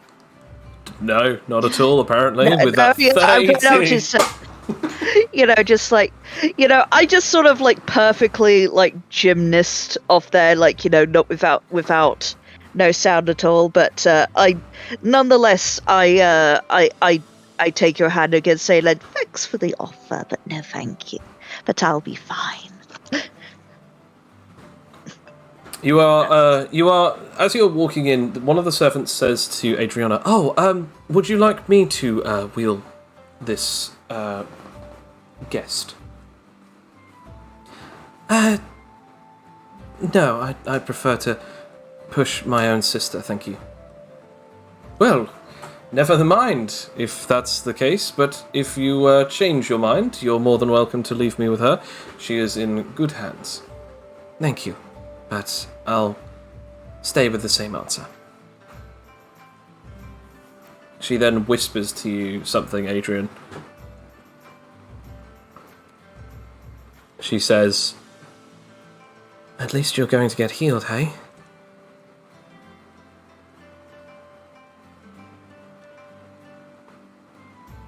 After saying nothing, the continuance of the scene. He's muted. He's Sam. You're still muted, mate. If you have said something. Oh, sorry. I was actually gonna ask, should I roll to see if I'm even awake at this point? Oh no, you're definitely awake again. Yeah.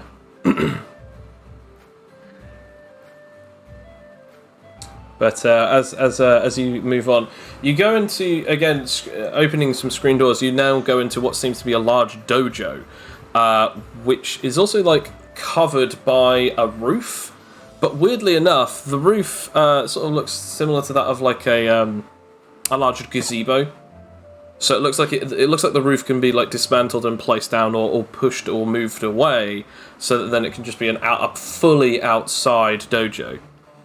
As you then see this guy with rather long hair, red and orange, almost like flames itself, with a super wide-eyed, serious look. He's got what seems to be sort of black clothes, like a black gi, and he's got what seems to be like a very beautiful sword by his left hand side, as he just like looks at this really scared guy getting back up with like a training sword. He's like, ha ha ha ha ha! Come at me with everything you have. Strength is the ultimate skill that one must continuously perfect. Now, bring it. He then turns around with like a wide-eyed look and looks directly into the souls of all these people. We have guests! Isn't that amazing? Yes, sir, it's fantastic. Perhaps you'd like to speak with them before we finish our match? Of course not. Don't be silly. Come at me. As he then charges towards, as this like guy charges towards him gingerly, and he goes, "No, harder! Strike at me!" As he then like changes up his stance and attempts to attack this red-headed man. He then not only stops the wooden sword, it breaks in half as he like chops at it. And he then like puts two fingers right next to his throat. Sadly, not fast enough. Now, dust yourself off and get back to your duties. Thank you, sir. Yes, I will do. He then attempts to place the wooden sword that is currently broken in half just to the side as it just slightly falls over, smoke coming off of the end of it. Oh, thank God, as he whispers to himself, just passing by all of you. Now, tell me a little bit about yourselves. You are here to repay the debt of the Vizier, but that doesn't mean that we can't at least mix pleasure with business and business with pleasure. So, why don't we all take a seat and we'll talk? The servants bring in some pillows in the middle of the dojo, and he sits on one of them in front of all of you.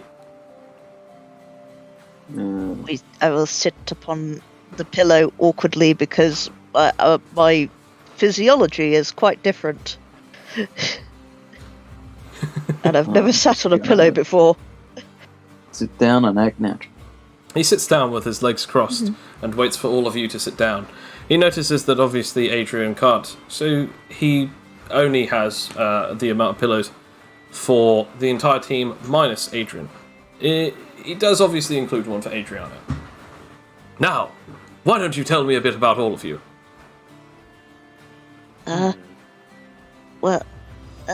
Hello.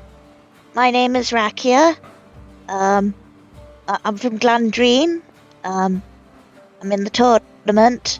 My friend is very, very sick, and we would like her healed, please.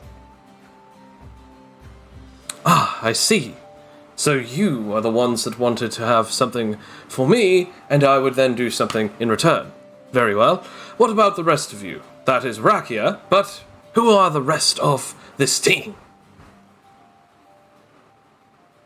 Fletcher will look around, make sure no one is about to speak, and proceeds to. I'm Fletcher Motatame. I am a nomad who has joined up for the tournament. I have done much in the way of the warrior and trained under Rakia. I also wish to see my friend healed. What a noble goal! That is something that I like about you. Now, what about yourself? As he then looks over to Cloak. I'm the only one who's actually from around here, to my knowledge. Dysfunctional team. Some people will, well, you can call me Talos. Ah, Talos. That's not it.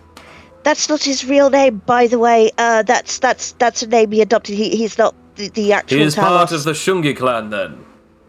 Is that correct, dear Talos? It is.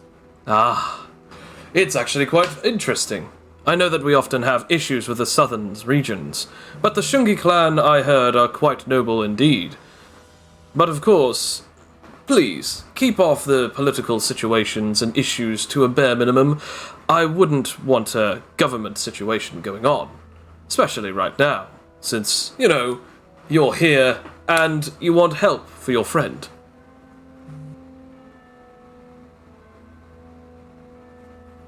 Now, let's hear what you have to say for yourselves. The two that look rather familiar to each other. My name is, Adriana Z. Crawford. I'm the daughter of Queen Crawford of the Vespermorph people. This is my sister.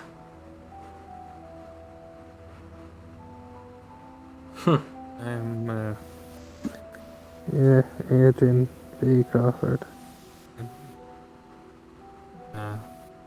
Just kind of like her eyes just kind of like flopping open and closed.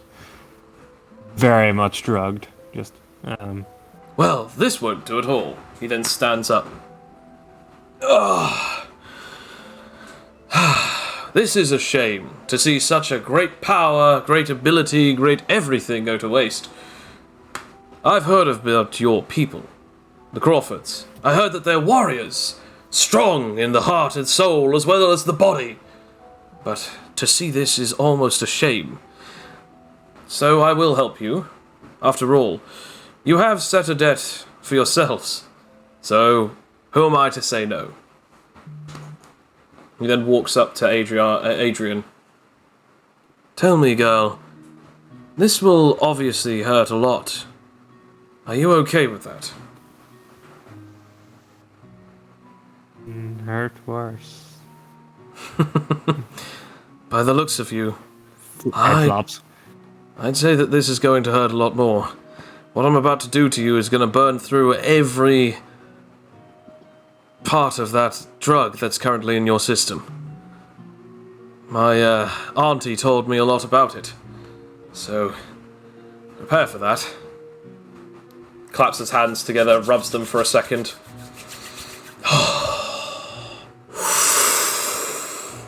Oh, here we go. His body begins to glow as his entire form begins to change.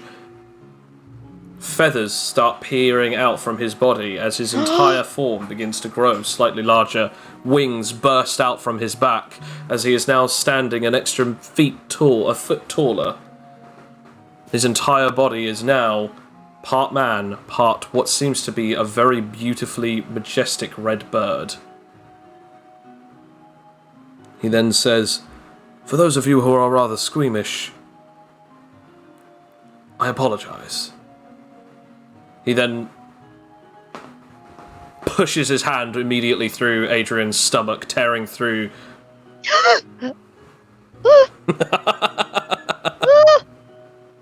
Hey, roll to see if I immediately pass out from this. Yes, roll me endurance. And Yep. As pass you out. scream, It's- blood gushes through both your mouth and nose, and then you just flop onto his fist. Now the real healing can begin. And then blue flames burst from either side of the new tunnel that was once Adrian's stomach. As he then removes his fists, the blood that was all over it is now burning with this blue flame. Adrian's body is now flumping onto the ground as the body is starting to twitch. Adrian, you are no longer unconscious. The pain is too great for this. You are screaming in agony, but at the same time, your body is starting to heal, starting to mend. As you now awaken properly, your body has been healed. Your stomach is as if it were never burned in the first place. Yes! We're just gonna rush over. We're just gonna run over to the Adrian. Just give him a big old hug, big old cryptid hug. I will hug them back. Oh, You're back. don't ever do that again! Scare the living daylights out of us! I can't tell whether or not you're talking to me or the girl. Thank you. Little column A. Little column B. Oh, thank you. Don't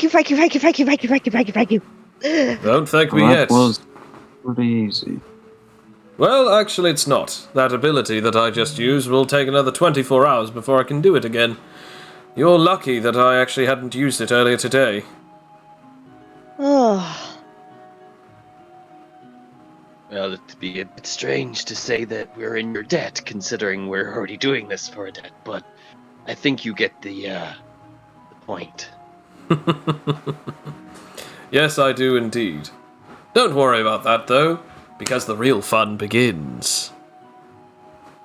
Now that you are fully healed and your body is actually back at normal capacity, you should feel better than ever.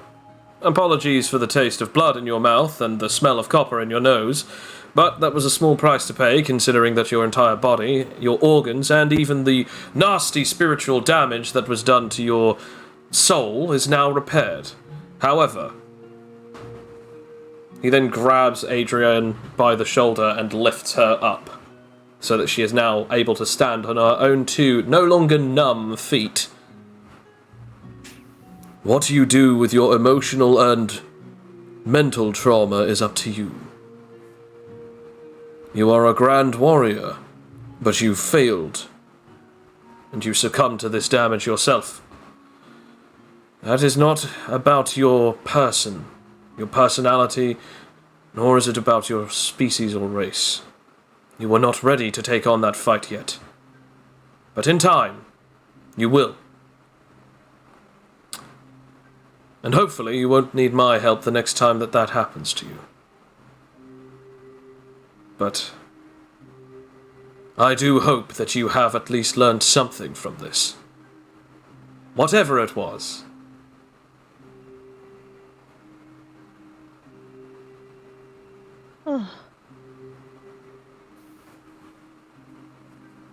He then lets go of Adrian.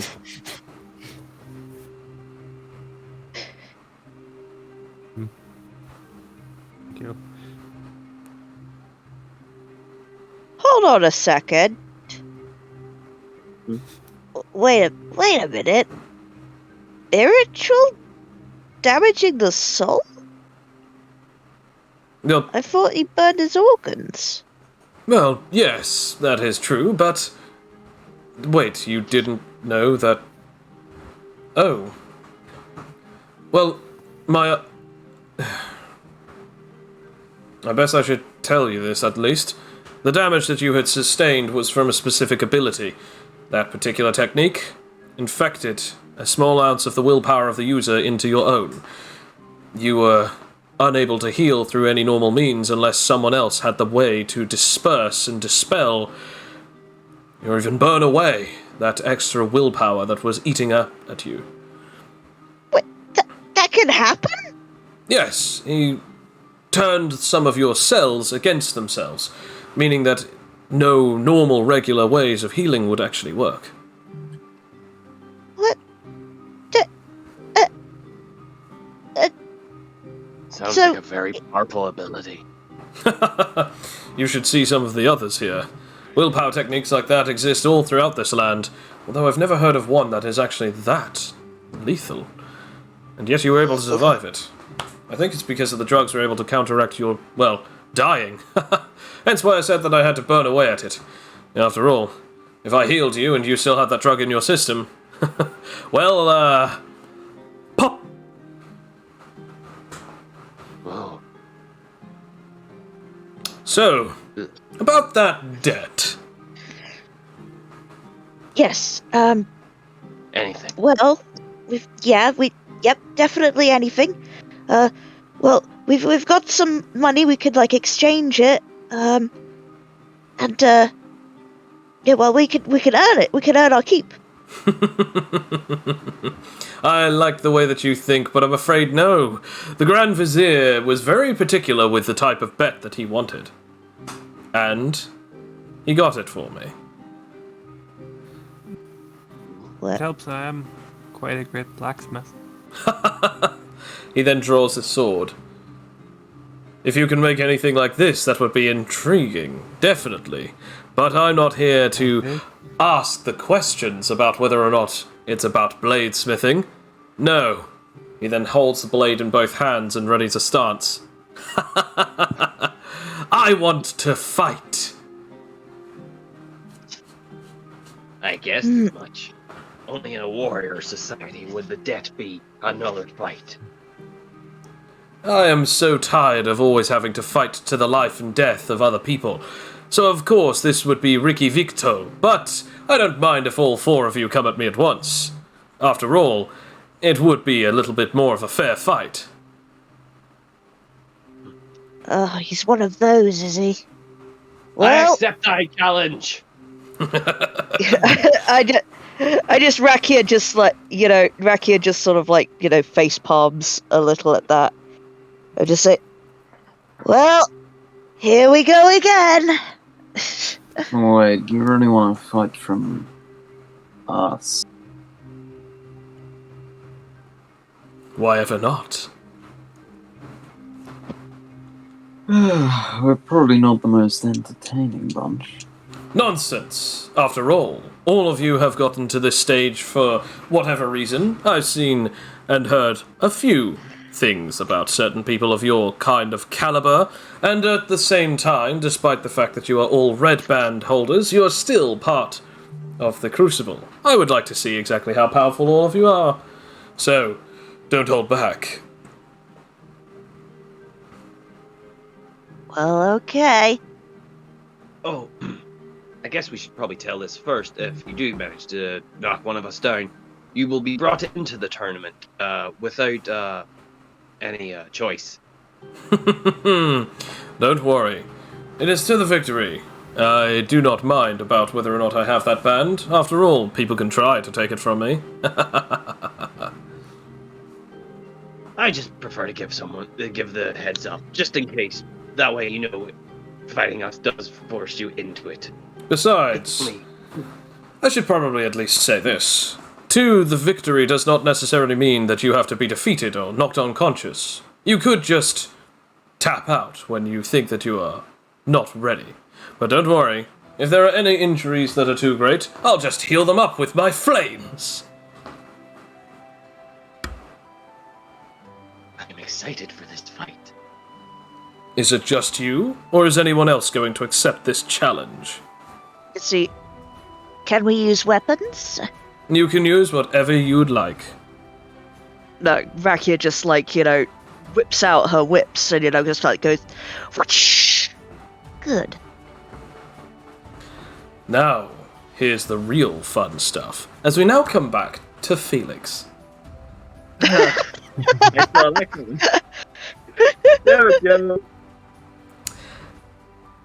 So, sister, you've come here to learn about our people? Or is there another reason? I just wanted to know that you existed, and exactly wanted to see how far your power had expanded. The fact that you have been chased down and defeated many of the Grump family doesn't actually surprise me now that I'm looking at you. Now that you know that, am I allowed to leave? Sister, you have given a good answer and many. If you need anything, please. I'll put you up. Your friend, too. After all, I don't exactly want to seem like as if I'm not a hospitable person. Why don't you think of me as a threat, then? Everyone else around me currently does. Because I know that you wouldn't exactly want to say all of this if I didn't know that you were a gentler soul. You fight people with terrific ferocity and horrific brutality, but only if they deserve it. Correct? Not entirely untrue. Then in that case, in my mind, it's fine. Mr. Fatigue, my sister seems to trust you for now, so I will do the same. After all, a man who is only out doing this in a sacrifice for his family is a man that I can respect. Thank you. No, thank you. Oh, And before we go, sister, you should probably know one thing.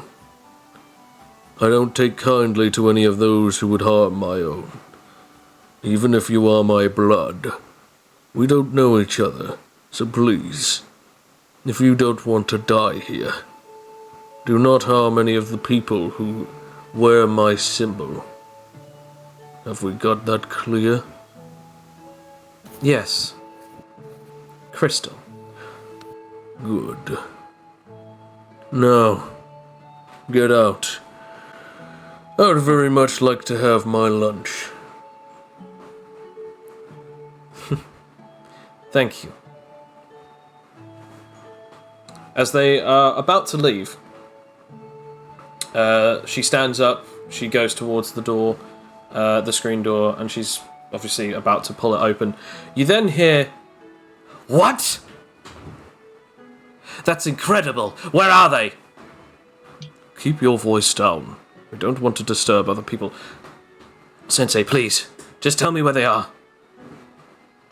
The door opens and the Vesper form is talking to the Guardian. The two are having a chat, and he seems to be rather ecstatic about something.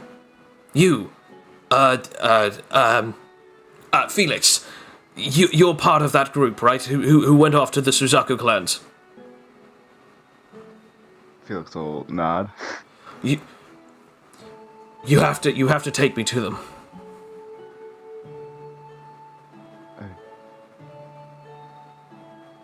All right.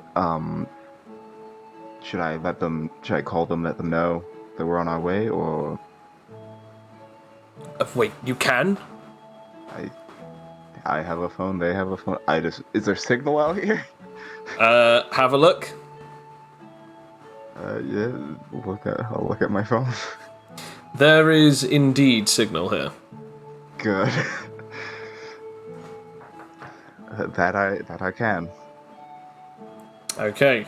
Would you like to call someone? The only person I can call is Adrian. Absolutely. You attempt to call Adrian. The phone starts ringing. We come back. This is going to be wonderful.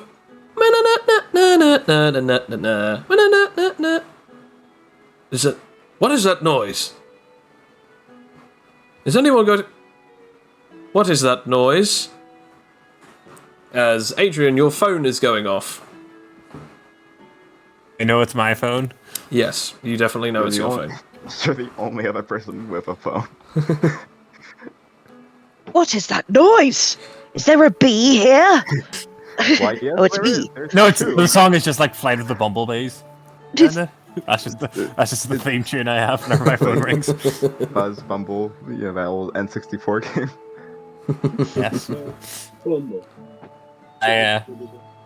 Adrian just kind of like still standing in the back more or less like picks up. Like answers the call. Phone picks up. Felix? Hey Adrian, we're gonna be heading your way here very shortly. Yeah. That's pretty much it. Just wanted to make sure you're aware. We'll see you in a bit. Is there something wrong? I don't think so. I've been healed, by the way. That's wonderful to hear. I guess it depends on the relationship that you two have, but it's up to you, Felix, if you'd like to have a nerve roll for that or not. Wait, do you want me to roll like perception to see if he's lying? But he doesn't care. I mean, Felix. Yeah, that's good to hear. I guess roll nerve to see if you can like hide the emotion, or if like. I mean, again, it's up to you if your character would actually show that grand emotion, like, yeah, good for you, or oh my gosh, Hey, let's that's be great for honest. you. It's been less than 24 hours. It's not as if Adrian was like this for 3 days. Yeah, This has been like, oh, well, Adrian was attacked and yeah, he's good like now. you're like Yeah. exactly as you said it, like, oh, that's very good. I'm glad. Anyway, we're heading off to you. Then. I know it means nothing considering I'm at max, but But now you're recruiting. definitely at max. Yeah, no. If that +1 didn't add anything. Double up. Okay, so you guys head off over to the Suzaku estate as you're heading off that way. By the way, Adrian, do you tell anyone else after this about the phone call? I tell Adriana. Are the other ones fighting yet? No, because suddenly he just goes, "Okay, so what was that all about? Who are you calling? Who are you talking to?" It was Felix. He called to say he's coming over. Another? Ooh. Would he perhaps be interested in a fight? Well, he Oh, is no. pretty. Yeah, I mean, he does. You know, he's okay at fighting, I suppose. Wonderful. Buff He then boy. just sits down cross-legged, the sword back in the hilt, the sword back in the scabbard, as he just sits there cross-legged, crossed-armed. I shall wait for his return. Oh, okay. Well, okay. I'll just well, I guess I'll just hang out for a bit before we fight. Sounds Question, good. does Tendra stick? Because Tendra was planning to leave to go do some other business before. Does Tendra stick with Felix or? Do you ask Tendra? Yeah, Felix will ask. You were planning to go elsewhere before getting dragged into all this. Are you still wanting to? Are you wanting to follow? You wanting to? Well, You have other business to attend to. to be honest, that's up to you. I only said that because I know that your team hates my guts, and I thought it'd be easier, but to be honest, it would be easier if we stuck together. But as I said, it's up to you. If they make you feel uncomfortable, then I'll leave for the time being. It should be fine. We're going to need to have to mend. Mend this relationship at some point, anyways. Very well, then. Come on, let's go! I need to find them! Okay, that guy seems to be freaking out about something. Wings burst from his cloak, and he then just soars off. I guess we should probably follow suit. You can't fly, but I guess I could always carry you whilst I fly? I guess. Her wings burst from her back as she then, lifts you up from under your arms and then just, carries you along with her.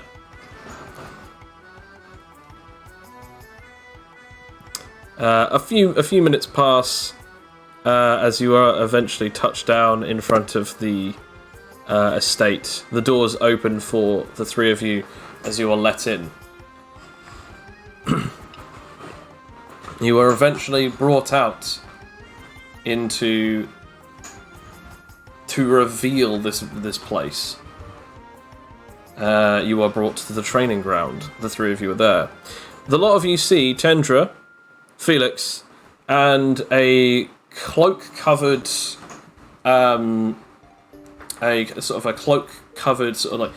the best way that I could explain it is that you can definitely tell that he's wearing certain amounts of clothes, but he's got a bundle of different things hiding exactly what he's got underneath the cloak, so you don't know what he's got on.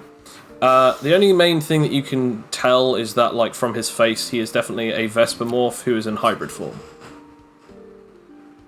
Hey, Felix! And Tendra. Oh, good. Yes, yeah, absolutely.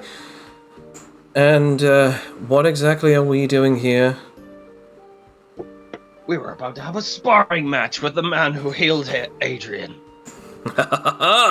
So, you must be Felix Fatigue. I've heard about 2 minutes worth of stuff about you. He's a great cook. Let's hope that he's as good as a fighter as he is a cook. He then immediately stands to his feet. Now, would you perhaps care for a bit of Riki Victor? I mean, Ricky Victor? I know that. Is that the deaf one? No, that's to victory. That's the okay. Sure. Tendra just goes, look, I know that it's supposed to be to the, it's a thing for fighting, but the way that he says it, it's almost like kind of weird, isn't it? Okay. Oh, no, I'm not from here. Now, if I could have everyone's attention, who would enjoy this fight? Stand, ready for combat. Who stands readying I themselves? stand. Drawing his staff. Felix was already standing. Felix has not sat down for like a Felix hour. just kind of very slowly, tentatively standing up.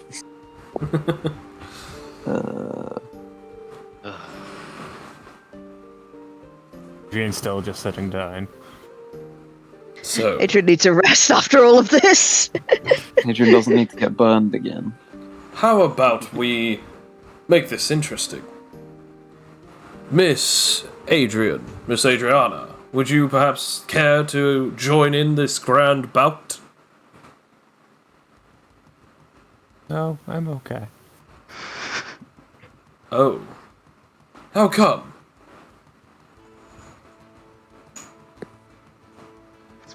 It's been a rough few weeks. It's only been days. Yeah. It How? feels like years. How come? I mean, after all, you have now been fully healed, and you are now ready, prepped, and fired up for the next combatant, aren't you? Physically maybe, but not mentally. Yeah. I need a vacation. Was the cruise ship not enough? Tell me Fletcher said that out loud. No, I did not. I said in my voice. Why do you not wish to join us? After all, I would very much like to see how a Crawford fights. Do not want to fight.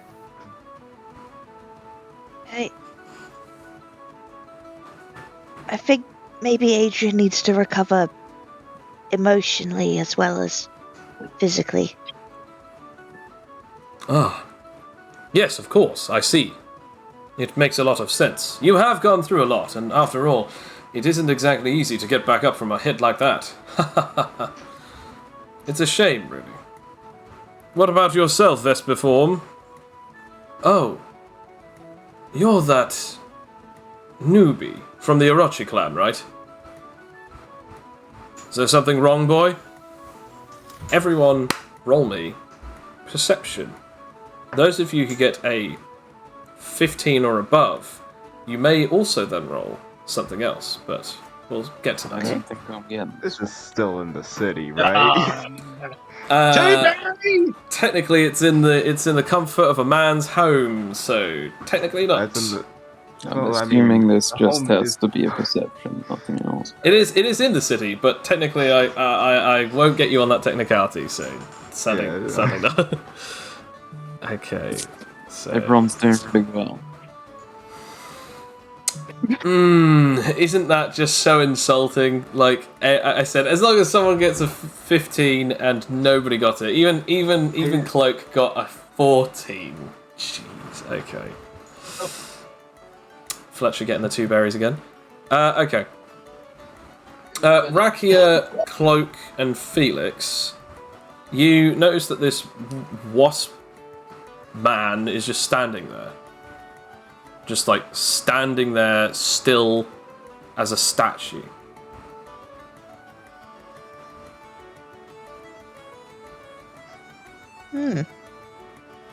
Huh? Hello? Are you paying attention to me? Huh. That's strange. Stiffer than a cocoon. Are you going to say anything? Suddenly, they bolt towards Adriana. No! Instant wall. Roll whatever you'd like to roll. What is it for? Save the girl! I'm going to use structure on the pretty much to make on the ground to make a giant wall shoot up. Okay. Like a 7 foot, like a 7 Probably like a 10 by 10 wall. I Okay. would like to try reality's gift. 5. Nice. Okay. Come on. I just have to have a look at something just to make sure that everything is hunky dory.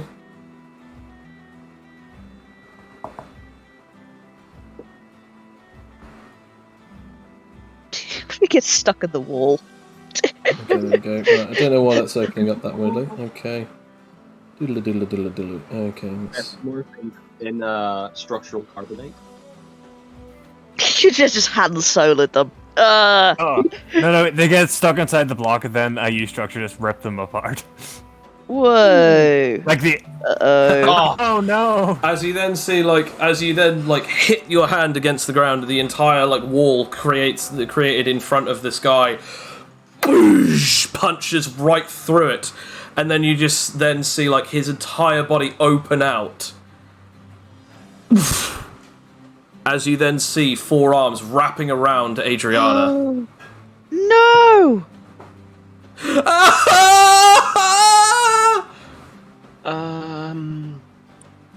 So what's going on? Hey Joe, is this a good time to activate Phase Swimmer Rush? You can, but I want you to roll me a. I'm gonna ask you to roll me an insight first, and I'm gonna ask everyone else to roll me an insight. If anyone can beat the insight that Fletcher is about to do, you might be able to help with this situation. Okay. Okay. Fletcher, you do not notice it. Roll not to fly into homicidal rage. Rakia, Adrian, still roll me the insight. Okay. Rakia and Adrian, you then notice that this weird crying and wailing is coming from this guy. As he just goes, I thought I was the only one left. What is going? What's happening? As you can then see, he's not threatening her. He's hugging her. He's embracing her. It's a family reunion. Kinda, maybe. I don't know. Do you know this person, Adriana? I don't recognize it. Hang on a second. She then with her arms still underneath his, she then notices something on the side of his trouser leg.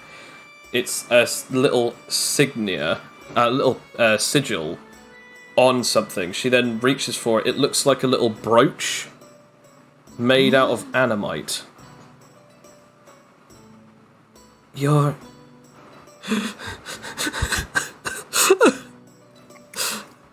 Sister!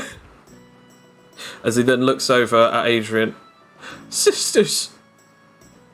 It's been so long! What? What? What?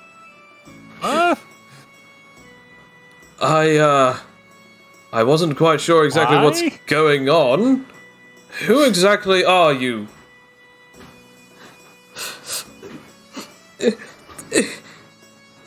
He finally lets go of Adriana and starts rubbing his insect eyes. My name is Zachariah W. Crawford. What? What? Roll nerve. I don't know what's going on, but this is beautiful. Roll nerve, Adrian. Anyone else is allowed to roll nerve if they feel like this would be an emotional moment for them, but Adrian, definitely roll me nerve. Man, you guys really know how to get around. Yeah. I'ma have an emotional. I'm gonna try an emotional moment. What do I roll for an emotional moment? It's just nerve. Okay, that's a -3. Like honey, they gotta stick together. Stage. Adriana bursts into tears. Fletcher, I'm assuming that you also do the same. I don't know why. It's so beautiful. Adrian and Rakia, at this point, it's your choice since you got a 10 or above. I'm more cautious because I'm pretty sure all of them are dead. I don't remember any of them leaving. Do you say that out loud? Oh, this is just Okay. Adrian being. Yeah, but you know, What does I mean, he look like? Say again? I- What does he look like? What does he look? Does he look young? It's difficult to tell due to the fact that he is in hybrid mode, but at the very least, he doesn't look like as if he's older than you, which would make sense. I mean, you know, I mean, I'll ask you the same, but didn't you say that your whole hive died?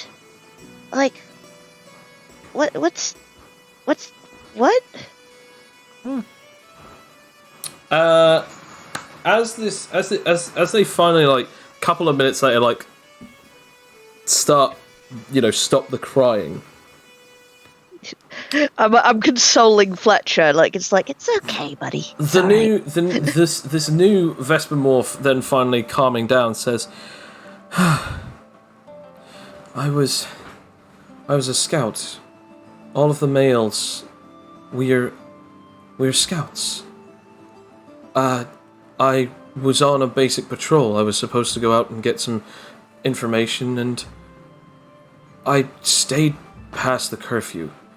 I was sure that I was going to be in trouble, and I was terrified of what the Queen might say, but I wasn't fully aware of exactly what I was knowing. We were supposed to go out to Garrison and learn some information about something that had recently come up. The information was unclear, but apparently it was something to do with some kind of issue with the hive. I went around and had a look, but I couldn't find anything. I stayed out longer, and eventually I was able to follow the man, who supposedly was an informant. When I wasn't able to get any information, I eventually came back. But the hive was gone. Everyone had died. I dug through that burial ground for days.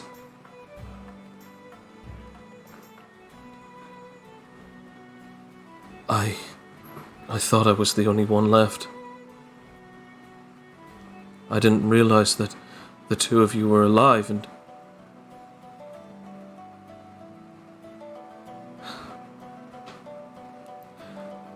I thought that the Crawford family died with me. You have no idea how happy, nor how grateful I am to see that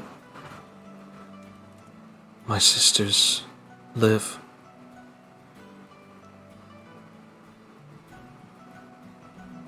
This is so beautiful. Okay, so big whoop. You guys are alive.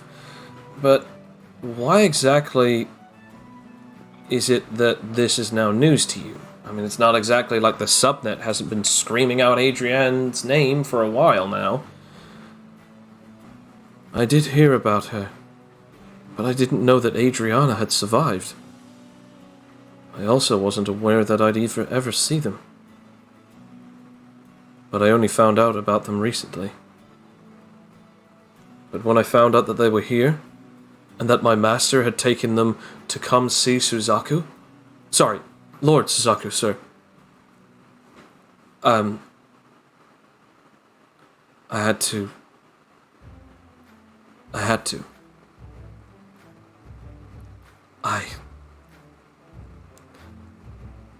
to see them. Sisters. Maybe if I hadn't stayed out, I would have perished, but also, maybe if I had, we could have fought him. The one who did this. The man with the green flames.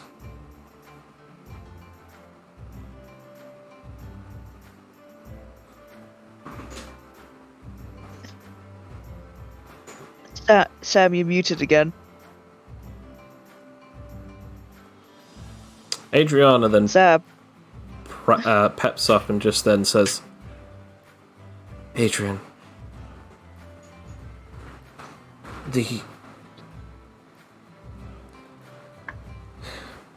Zachariah. The fact that you're alive means that there could be more. Right? No. I checked. The man with the green flames left, burning the entire place down. I didn't see anyone escape, and I scorched myself looking through it. But nothing. I left, ran away. I haven't seen the place in years.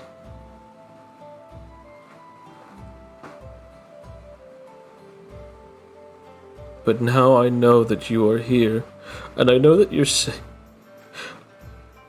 I know that you're safe. I just can't feel happy. Even though that we've lost so much. I mean, how messed up is that?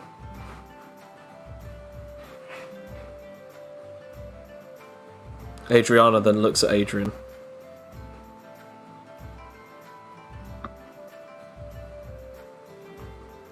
You haven't said anything, B. It's just a lot to take in right now. A lot of things happening quite fast. Nevertheless, we do have a brother now. And we're going to make sure that we're all alive. Yeah. Fletcher. What he said. I'm just going to quickly roll something, just because I wanted to see if this is actually a thing that happens. Fletcher saying, yeah! Yeah. You then just go, that is so beautiful. As you then just see like tears streaming down the Suzaku Guardian's face. It's just like, that is just so damn beautiful. What passion! What love!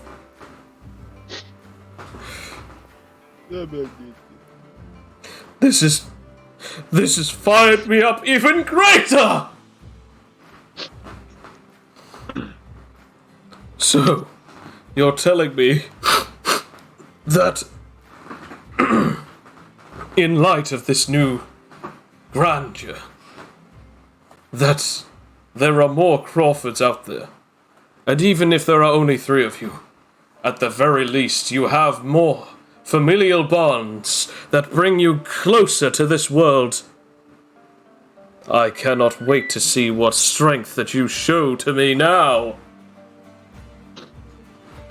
I think it would be best if we had some time to talk. If the rest of you would still like to continue with your match, would it be okay if we left? Or at the least watched? Yeah, you can do whatever you want. Just, have some tea, and we're just gonna wail on this guy for a bit. You guys give hope that maybe even someday I might come across a family member that was lost. Maybe I'm not the only Matatame. That is me where I find hope I can use. Nevertheless, the 3 of us will go and take a seat over there. If that's okay, Sir Suzaku.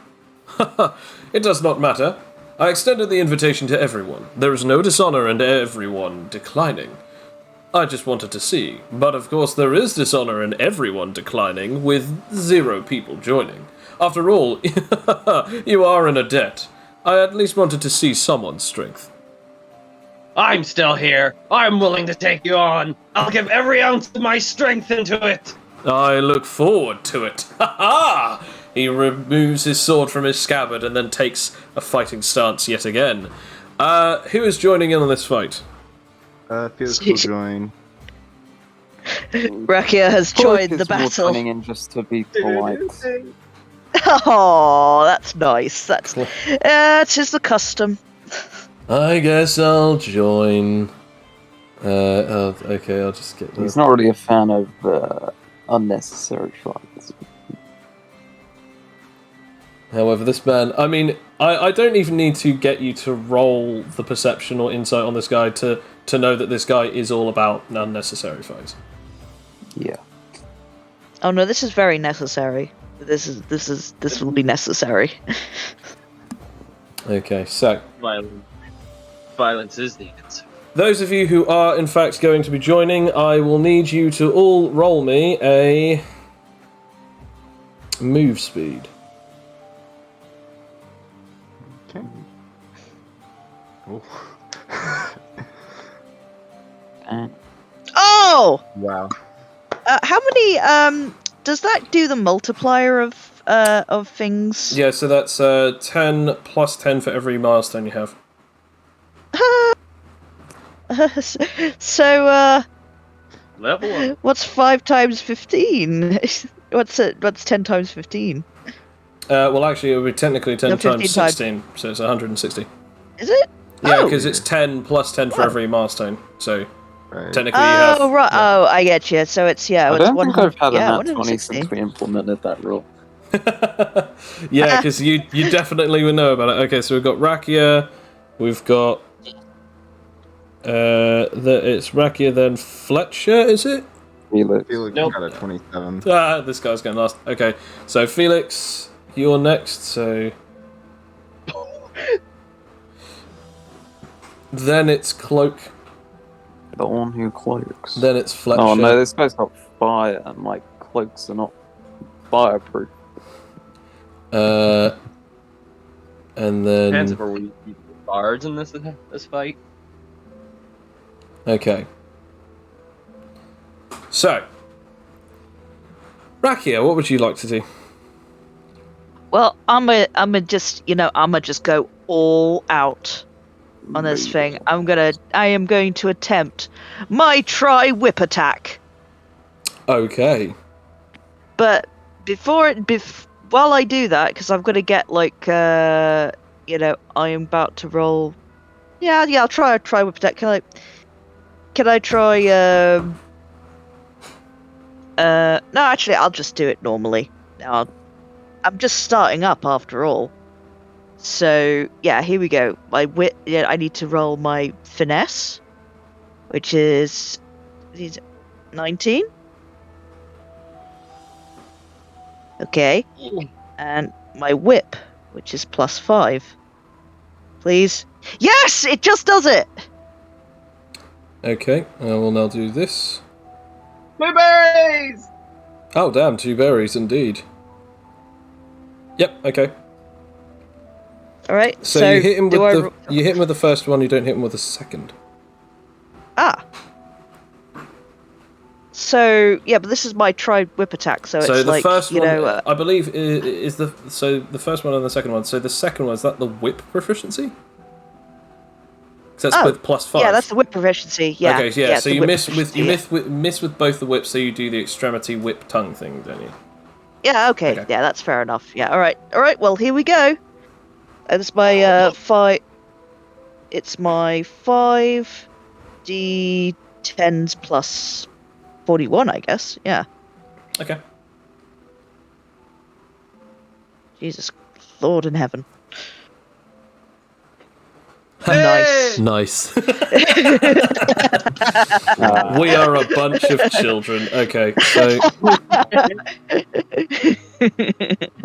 right, so dealt 69 damage. Okay, and I have to roll. I really need some cooler martial arts. I haven't got any new ones in a while. Well, maybe if you learnt it from someone cool. No, I Hint. need to just make some cool ones. But also you could learn it from someone who's also cool. Okay, he does not take an injury, but he does get hit by that, and it's just like as you hear like a horrible searing crack as it like tears open his basically his gi shirt as he like gets struck by it. As he's just like standing there, like, whew, wow, that packs a punch. As it is now the turn Just getting of started. Felix. Okay. Felix does have his knuckle dusters with him, so Yep.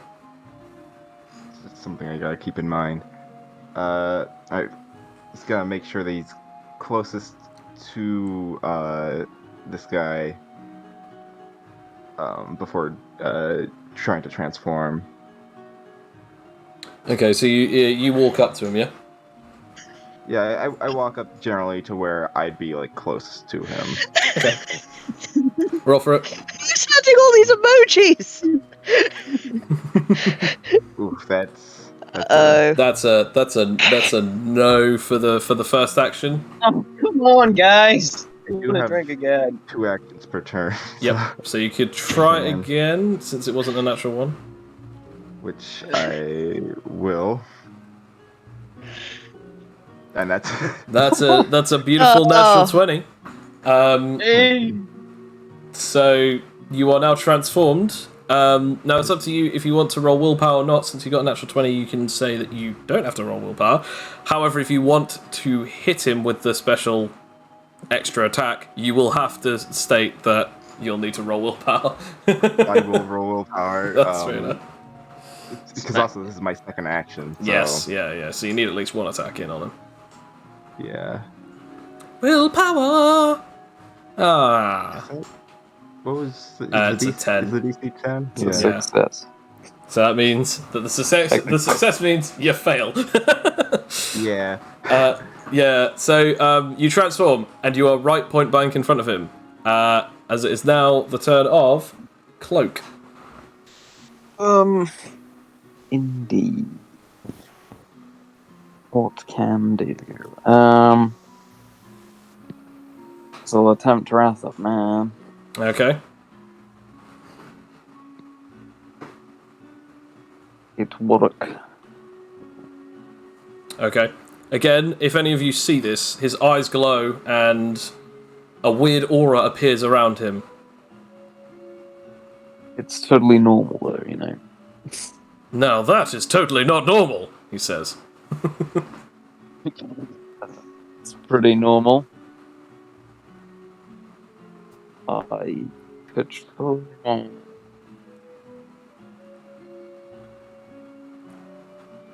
What would you like to attempt? My extremity whip, I guess. Am I allowed to use the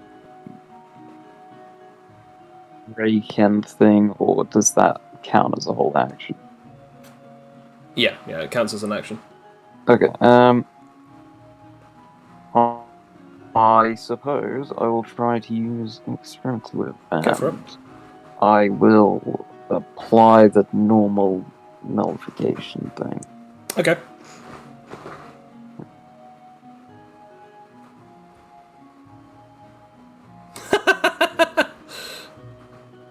Yep. Roll damage, which in this case... Actually, no, you don't roll damage. It's a pure technique, isn't it? Yep. So just roll your thingy and tell me the damage. Do I roll which thing? You said that you're doing yeah. nullification. Yeah. Yeah.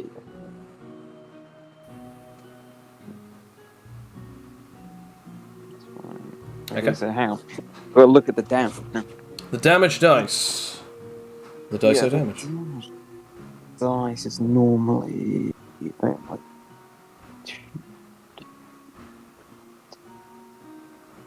2d10s plus 10 plus 14.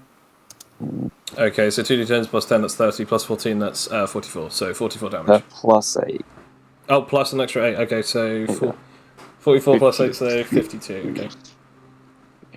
Nice, okay.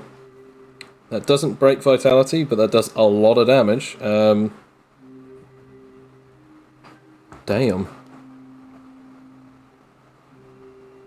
As like it strikes at him, you hit him, and then you just hear a horrible crack as then like the flames around him start distorting, and then suddenly he just drops for a second as he's like, you dirty little nullifier, you. Now that is impressive. But I wonder exactly how you're able to do that superhuman feat of yours. Impressive, nonetheless. As it is now time for Fletcher. Yep. Let's see. I'm going to try for Phase Cutter combo. Okay.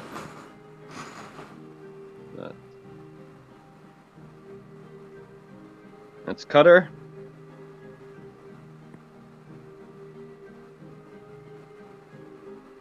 And Staff.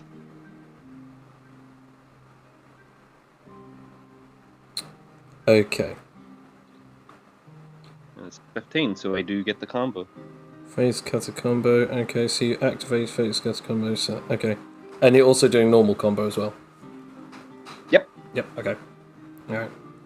I shall try this.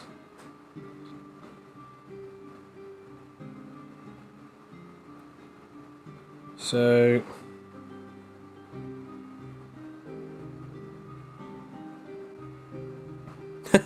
Yep, you hit him. Roll damage. Sweet. Let's see. Is that 2d8s plus 8? I still need to get Weapon Meister 3, so it's 2d6s. It wouldn't be I haven't 2d6s. reached It would. it Yeah, yet. it would be. Yeah, it would be a d8. Yes. Yeah. No, I mean as in because it's a d8 from that and then a d8 from phase cutter, so it's 2d8s plus 8 because of the stuff.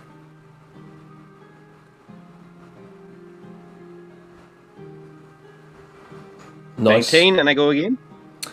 You can indeed. So, roll Phase Cutter again. Mm-hmm. Yep.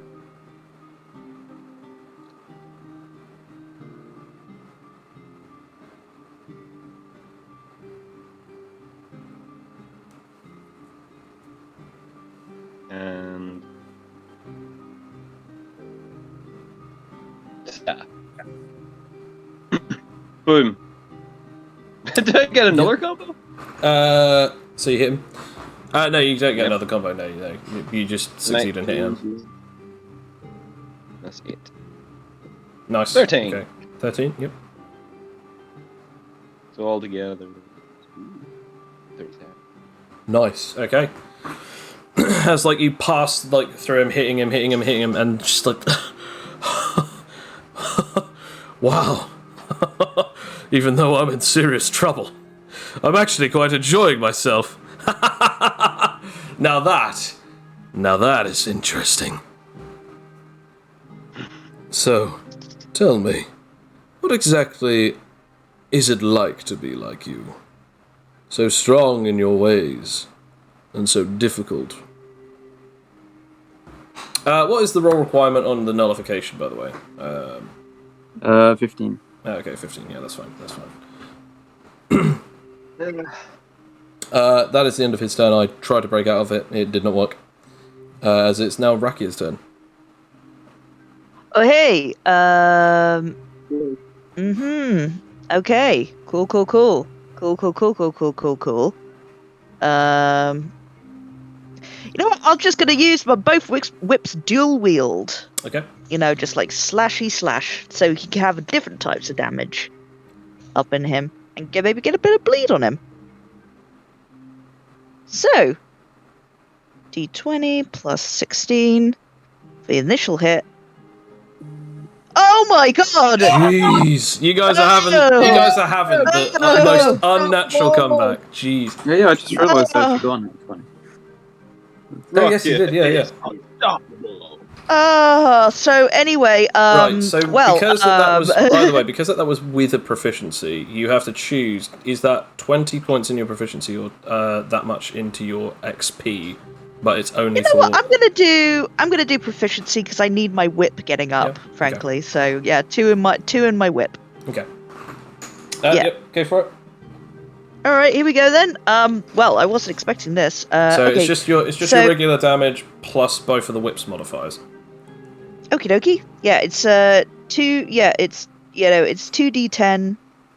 Technically, it's also double damage actually, because obviously. Oh, so like 4d10 or just. Yes, yeah. So yeah, it's 4d10 plus 2d12. Yes, yeah. And then just the regular Nice. damage modifiers. Okay, now brace yourselves. There's +7, +7, and the 5 is poison, and this is going to be the bleed is the 2d6s. Jesus Christ! Okay. Holy moly! Oh, Rocky, save some for the rest of us. Jeez. Okay.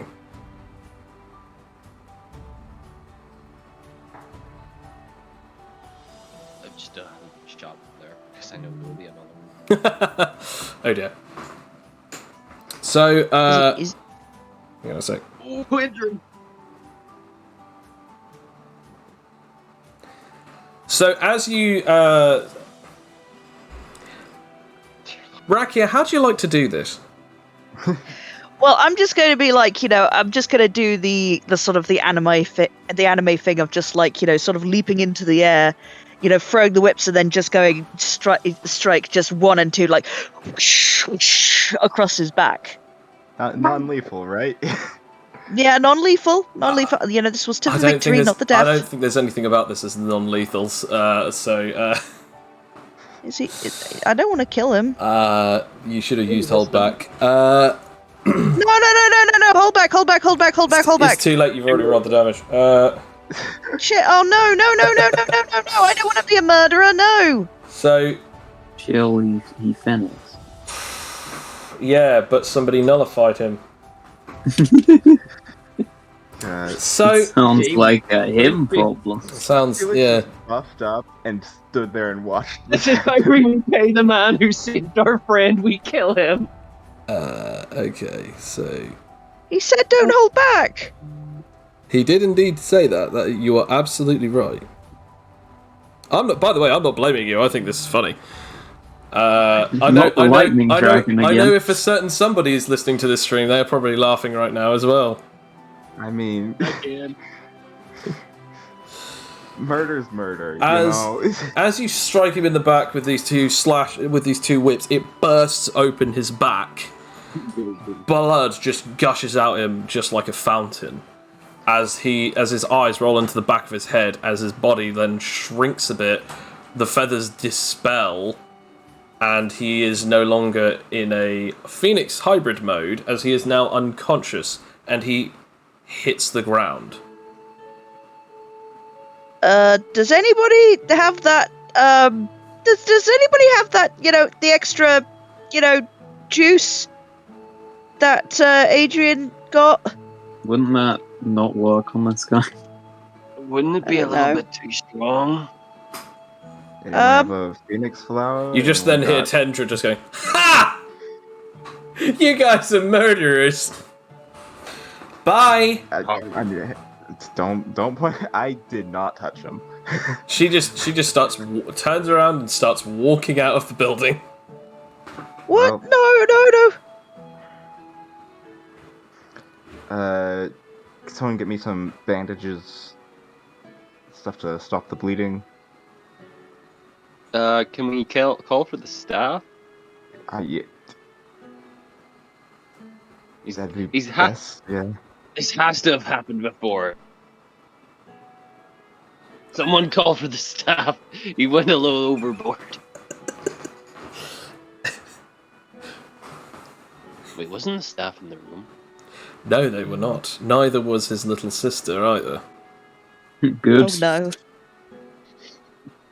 No one needed to see this. Adrian, can you give us a hand?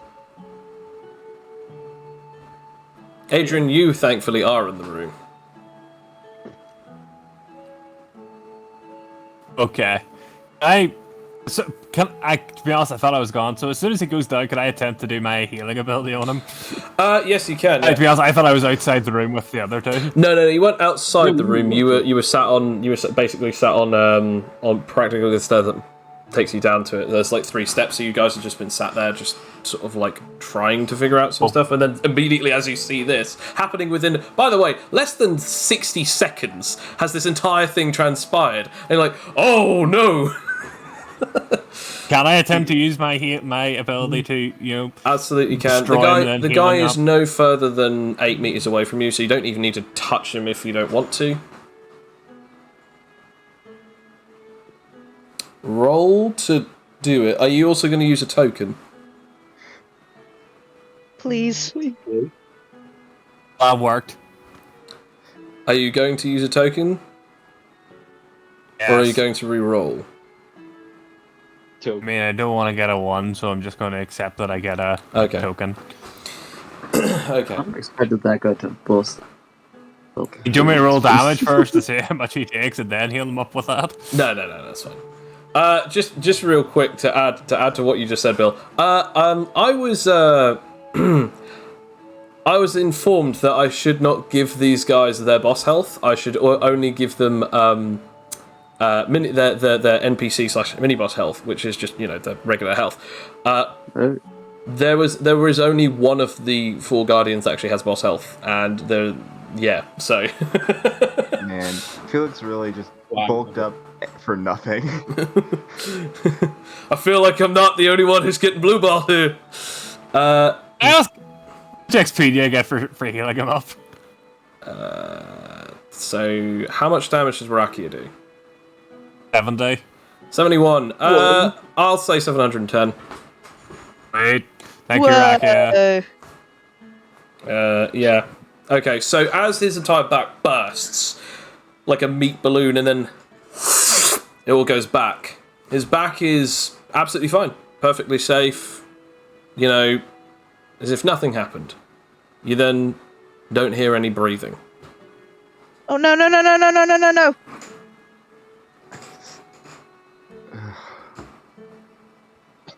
Does anyone have like a defibrillator or... Where's Does the staff? anyone have any electricity tools? Felix will go out to get the staff. Is everyone okay with him going out to get the staff? Yeah, get the staff. Help. As soon as you any vague medical knowledge. As soon as you like start walking over, you then just hear.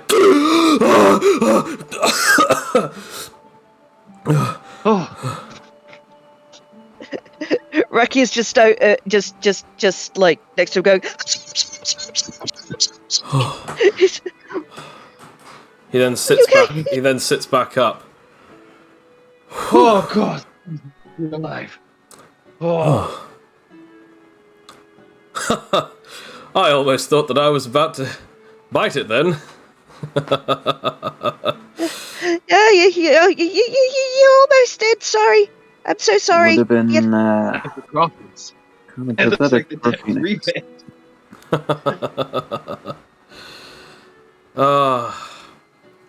Honestly, I shouldn't have underestimated your team. You're a lot stronger than I gave you credit for. Although perhaps one of you might have been a little bit more helpful than the others. Yes, sir. No hard feelings. Regardless of that, I did say hit me with everything you've got, and no holding back. So to be honest, that was my fault. I apologize for the scare, and I thank you for helping me. Actually, which one of you did actually help me? It's the one you brought back. I mean, I was sitting in the chair, so I don't think anyone could, unless they rolled for it, could tell if I had been healing himself. Everyone knows it's you. Literally, who else could it be? The dude bursts and then reassembles. There's like, who else has a power that violent? I mean, it could be my brother, which I never knew about. No. I just sort of be like, I just say like, You want to laugh? The irony. It was Adrian.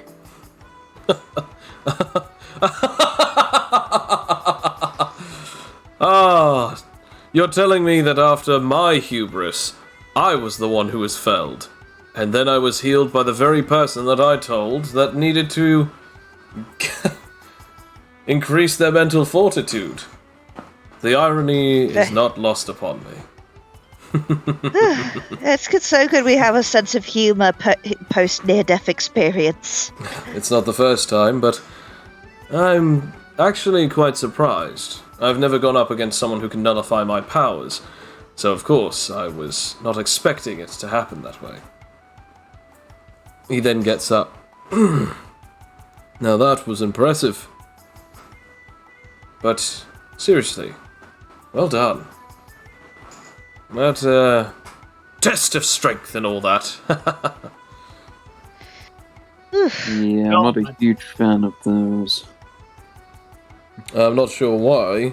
If it weren't for me, you wouldn't have realized something else about your powers.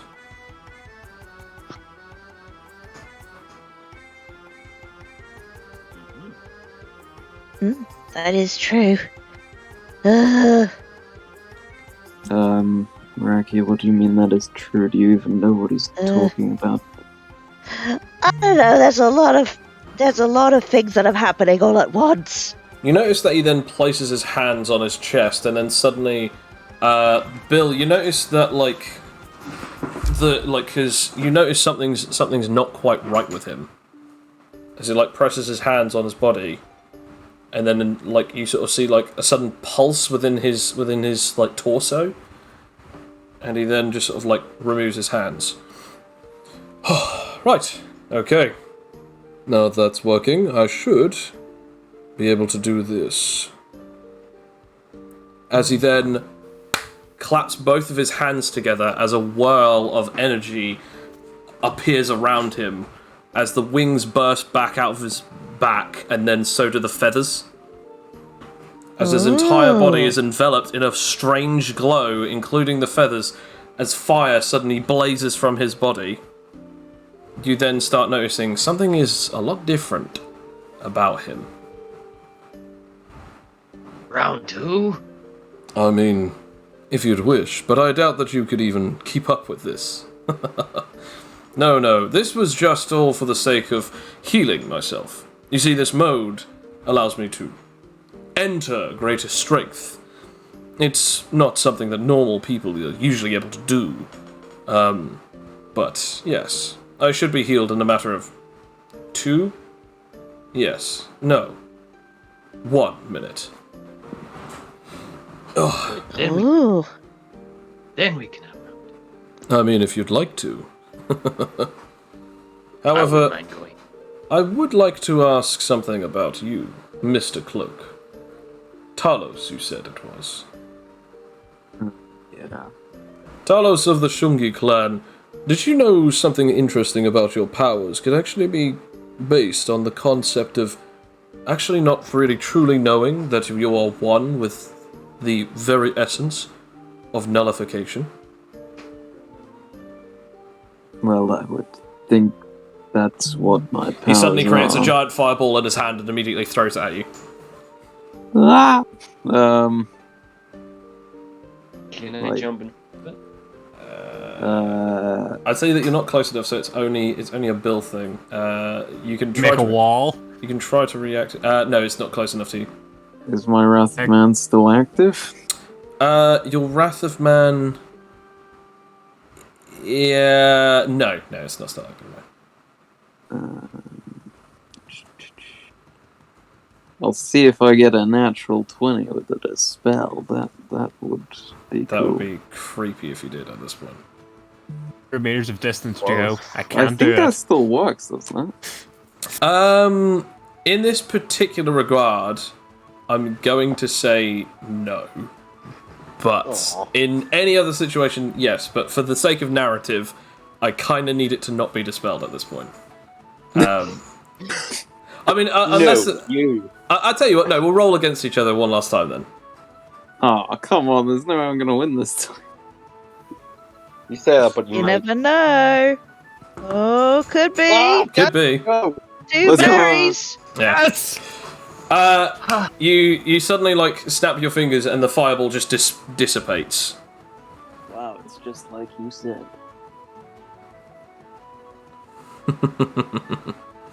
There's something not quite right about you. I could say the same of you. Well, I wouldn't say too much about it.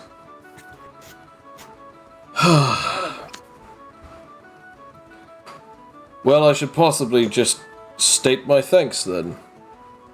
You are all doing quite well in your current level of being warriors. But, you're all impressive in your own right. I would very much like to shake all of your hands before you head off. He then turns to Rakia. Rakia, Oh, your strength. It is indeed impressive. Please, continue with your training. I'm sure one day you'll beat even all of the Divine Four. Or perhaps maybe you'll perish. Who knows? But either way, it's interesting as he places his phoenix hand in front of you. yes, you can feel my hollow-boned handshake. Very, very dainty. Or the robotic handshake, depending on which hand you use. Yeah. Oh well, yeah, I'll use my hollow-boned handshake because just to give him the impression of sort of like, how did that hit me so hard? He then turns to you, Mr. Fatigue. Even though that you didn't even get a chance to strike at me, I look forward to seeing what else that you can throw at me in the nearby future. Me as well, as he extends a hand. He clasps yours and shakes it firmly. Meta That's I a think bulky hand.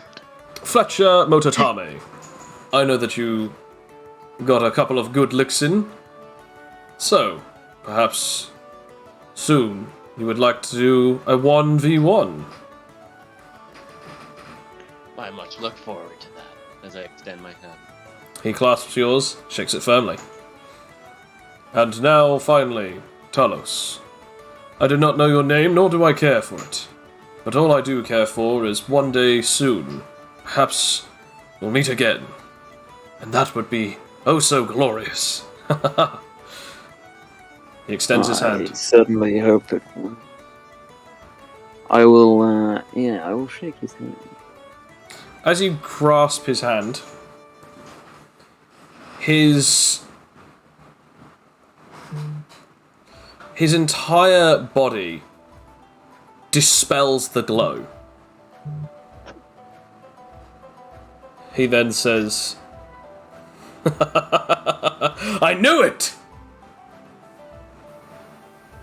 Maybe I could try and leave you with a little something.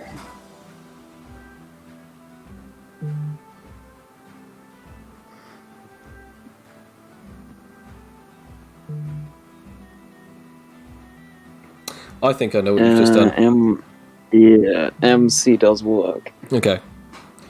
I'm not really sure that the dice would be particularly relevant to him, but No, I can no. roll them anyway. Fair enough. He then just says, I knew I sensed something about you. I've heard legends of the tales of people who have bodies that are immune to most, if not all, powers, and if my hand doesn't prove it, I don't know what does. As, if you look at his hand is not sort of a phoenix foot hybrid hand claw. It's just a human hand. No feathers, no claws, no nothing. Just a human hand holding his.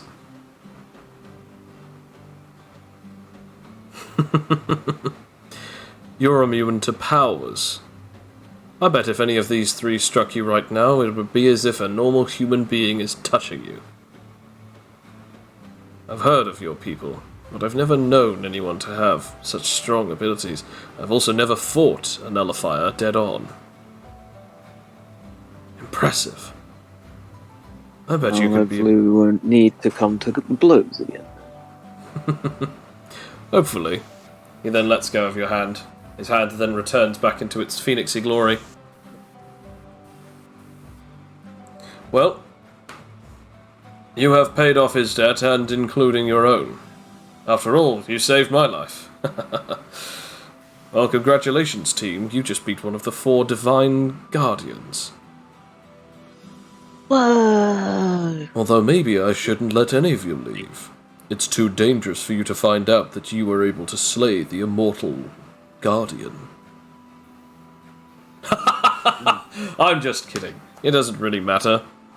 Besides, what is the point of living if you don't find out that your true capability is death? It's the reason why we fight, so that we can survive to live another day. Now, if you need anything, I'm sure that I can help you out at some other time, but for now I am rather busy. So thank you for giving me this good afternoon of interesting fun and near-death experiences. You're welcome.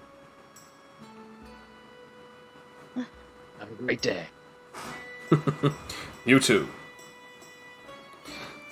As you guys finally leave, Tendra is obviously gone.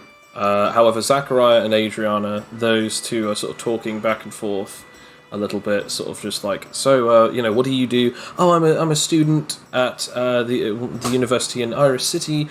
So you're like training under like the other Guardian? Yes. Adrian, do you add anything to the conversation? So he's a fighter then? Yes, yeah. He's a samurai / soldier underneath the Orochi clan. I'm something of a fighter myself. Excellent. To be honest, I think Adrian's not even thinking slightly different thoughts than that. By the way, But mostly just kind of watches him. fair enough. By the way, like, evaluate him. as you're doing so, it's like Adriana just goes, so I hope you don't mind, but what powers did Mother give you? Obviously, we're all Vesper Morse, but what special ability did Mother give you? You know, it doesn't really matter. Don't worry about it.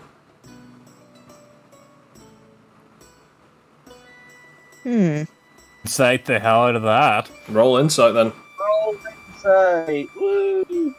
Who else with would like to my- roll insight? I'm gonna roll some insight. But that answer With my intrigued 0? me. I'm gonna say this is closest to versus. Oh, never mind.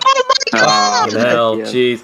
So the funny thing is I was about to say this is the closest thing you'll probably ever get to a versus like insight roll. So I was going to give you advantage. I don't need to now, but yeah, there you go. Yeah. You know what? I don't need any more points in my wisdom. I'm just taking all the XP for that, my friends. Yeah. That's 160.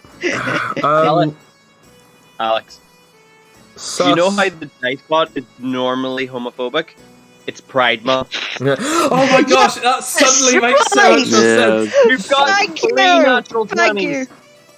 Your luck has been scary good. I mean, suddenly if it turns into July and you get bad rolls, we know. Okay, Yeah. so I would just like to remind the dice bot that in Norwich, they actually have their Pride March in July. So I'm just They're gonna saying. have bad rolls. Everyone knows that. They'll get bad rolls till July. okay, so I want to point out, Cloak, you're like, this is sus. Raki, you're like, okay, my intrigue has now been fully engrossed. What? Because that is way too weird. Why doesn't he care? There's something wrong with him, and it is alarming the hell out of you. Adrian and Fletcher, on the other hand, nah, there's nothing to look into. And I just say, like- about the fight that might happen. I'm just sort of like, you know what? Rakia knows this, but Rakia's gonna ask it in the most Rakia way possible. Okay. They're just like, Well, what's wrong with you then?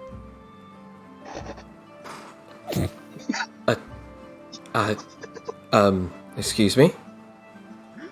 Well, everyone gets given a power, and you don't want to talk about it. Do there's something wrong with you, right? See, oh. I roll intelligence to see if I would know what power he would have, considering we almost always kind of knew the way we were ranked. You know what? You can. I'm going to say you can either roll history or straight up wisdom. Oh, it's going to be history because I have a +1 to that. Okay. Okay, 15. So A would be, one particular power. It could be like the eyesight abilities. B would usually be like to do with construction and structure, etc., etc. Z was almost always to do with the final of the line, but the true air and so on and so forth. W was Gemini. But the other problem with that double is, wasp. The other problem with that is that you also know why he doesn't want to tell you, because the males. Because he has can't be queens. The males. Hive leader mode. No. Because the males were not allowed to be warriors, and the Geminis, they were the only ones that were allowed to be true paladins of the rank paladin. So if he has it, if that's true and that's why he's not saying it, that could be a reason. Okay. And my mother did choose him. So the way that this works is your insight is terrible. You're like, oh, okay, that's fine. Hang on a second. Why are you saying that? If what I remember is true, then and so you don't know that he's lying. You're just like, oh, okay. So you don't think it's important. But hang on a second. I know now. Yeah. I know what Jafar is, I think.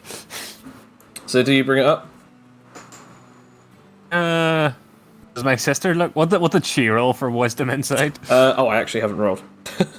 Slash intelligence roll. If she's curious, I will say. I'm tempted to roll. She has a. On Felix, roll for it. You're a dad. That was a history check of natural 20. Well, there we go. She was there at the time. She was learning the trade with my mother. What the hell? What is going? This is Happy Pride Month. This is ridiculous. No way. Okay, so Felix, something's wrong. Like something that's super sus. And Adriana rolled a history check and was like, hang on a second. That means that you're W. That means that you're a Gemini. Yeah, it doesn't matter. It doesn't matter. Just. Well, that's great. Well, there's nothing wrong with you at all. That's brilliant. Yeah, except from the fact that every single one of the children of the Queen who was given the W was also given the powers of a paladin. But must have been a mistake, because dear old mom didn't want any of her sons to be warriors, soldiers. So that must make me a defective. Oh, well, it's a little bit sexist, isn't that, Adrian? They work in many mysterious ways, but I'm sure it was tradition. Effective is not the term she would use. It was tradition. But look, we didn't exactly agree with it, but we had to go with it. It was the rules, it was the laws. It was the laws that... It was the laws that... Mother wanted it to be a certain way, and that's how it was. Yeah, well... I don't need to be worried about that, hey? I mean, after all... There's only the 3 of us left. So maybe... we don't have to worry about who is or isn't Paladin.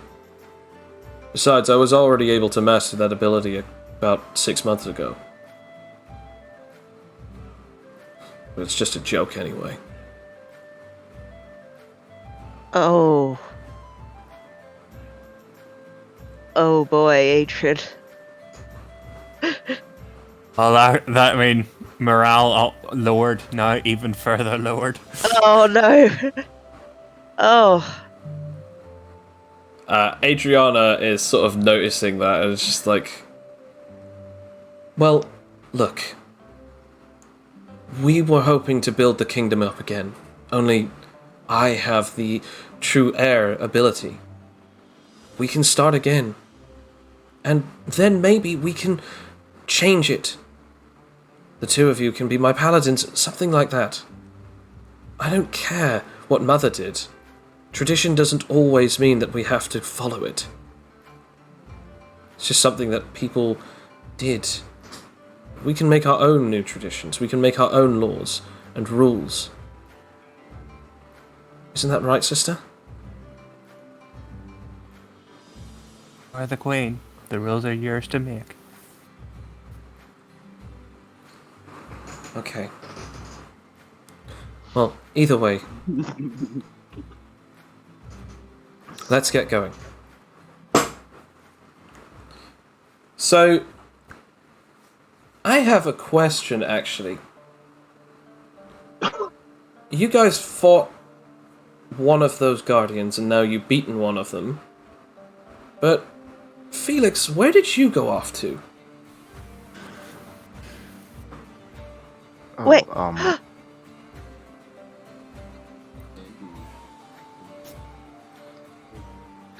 Just a bit of a business meeting with Tendra and another individual. It's nothing to worry about. Well, nevertheless, I'm sure I could get us some place to stay in the Arachi clan's quarters. After all, it's family, right? So surely they'll help take us in. Sounds Whatever good. is Tendra's business is none of our business. But if you can help us out, that would be great. Then in that case, follow me. We'll at least be able to get a nice night's sleep and maybe a decent meal. And then we can figure out exactly what you guys are doing here anyway. And this, as they walk off, is where we shall end this session. There's a lot of natural 20s. That is a lot of natural 20s, yeah. Best thing that I suggest... I can A lot of experience. Each one, as I said, remember, count them up. Each one is 10 XP plus 10 XP for every milestone. So that's every 5 levels that you had that got you a milestone. Look at the experience that, like, Sam got just for healing that guy. That's incredible. Okay, so I got a total. That's Many natural things. Technically, there are both downsides to that ability because, like, technically, like, if say for instance, like Alex, you had actually hit him with 2 different attacks, right? Because it's dual wield, it all counts as one attack. But if you had hit him with the tri-whip, if you had hit him with the first one and done that amount of damage, like 71, and the second attack did, I don't know, like around about 30 or something, then Sam would have only been able to heal the 30 because it's the most recent attack. Ailments and injuries don't count to that. It's the most damage from the most recent attack. So, like, thankfully, since you went, dual wield, it counted as one attack, so I was able to go, okay, yeah, this whole thing is just, like, healed, and that's that. Cloak now, cat's out of the bag. You passively can nullify powers and even are immune to quite a few powers now. And also part of a ninja clan, question mark? Yeah. And no one questioned it. So No one questioned it. So yeah, so there's a lot Finish of recording? things. No, we're not finished recording yet. I was just going to say, just before we do finish recording, thank you very everyone for listening. Thank you everyone for watching. If you enjoyed this, obviously stay tuned for the next one in a couple of weeks, where we go on to see what exactly they're going to get up to in the Land of the Sunken Moon. As always, have a wonderful night. Definitely subscribe, and thank you very much for everyone who's listening. Peace! Hey! And as always, ciao ciao for now.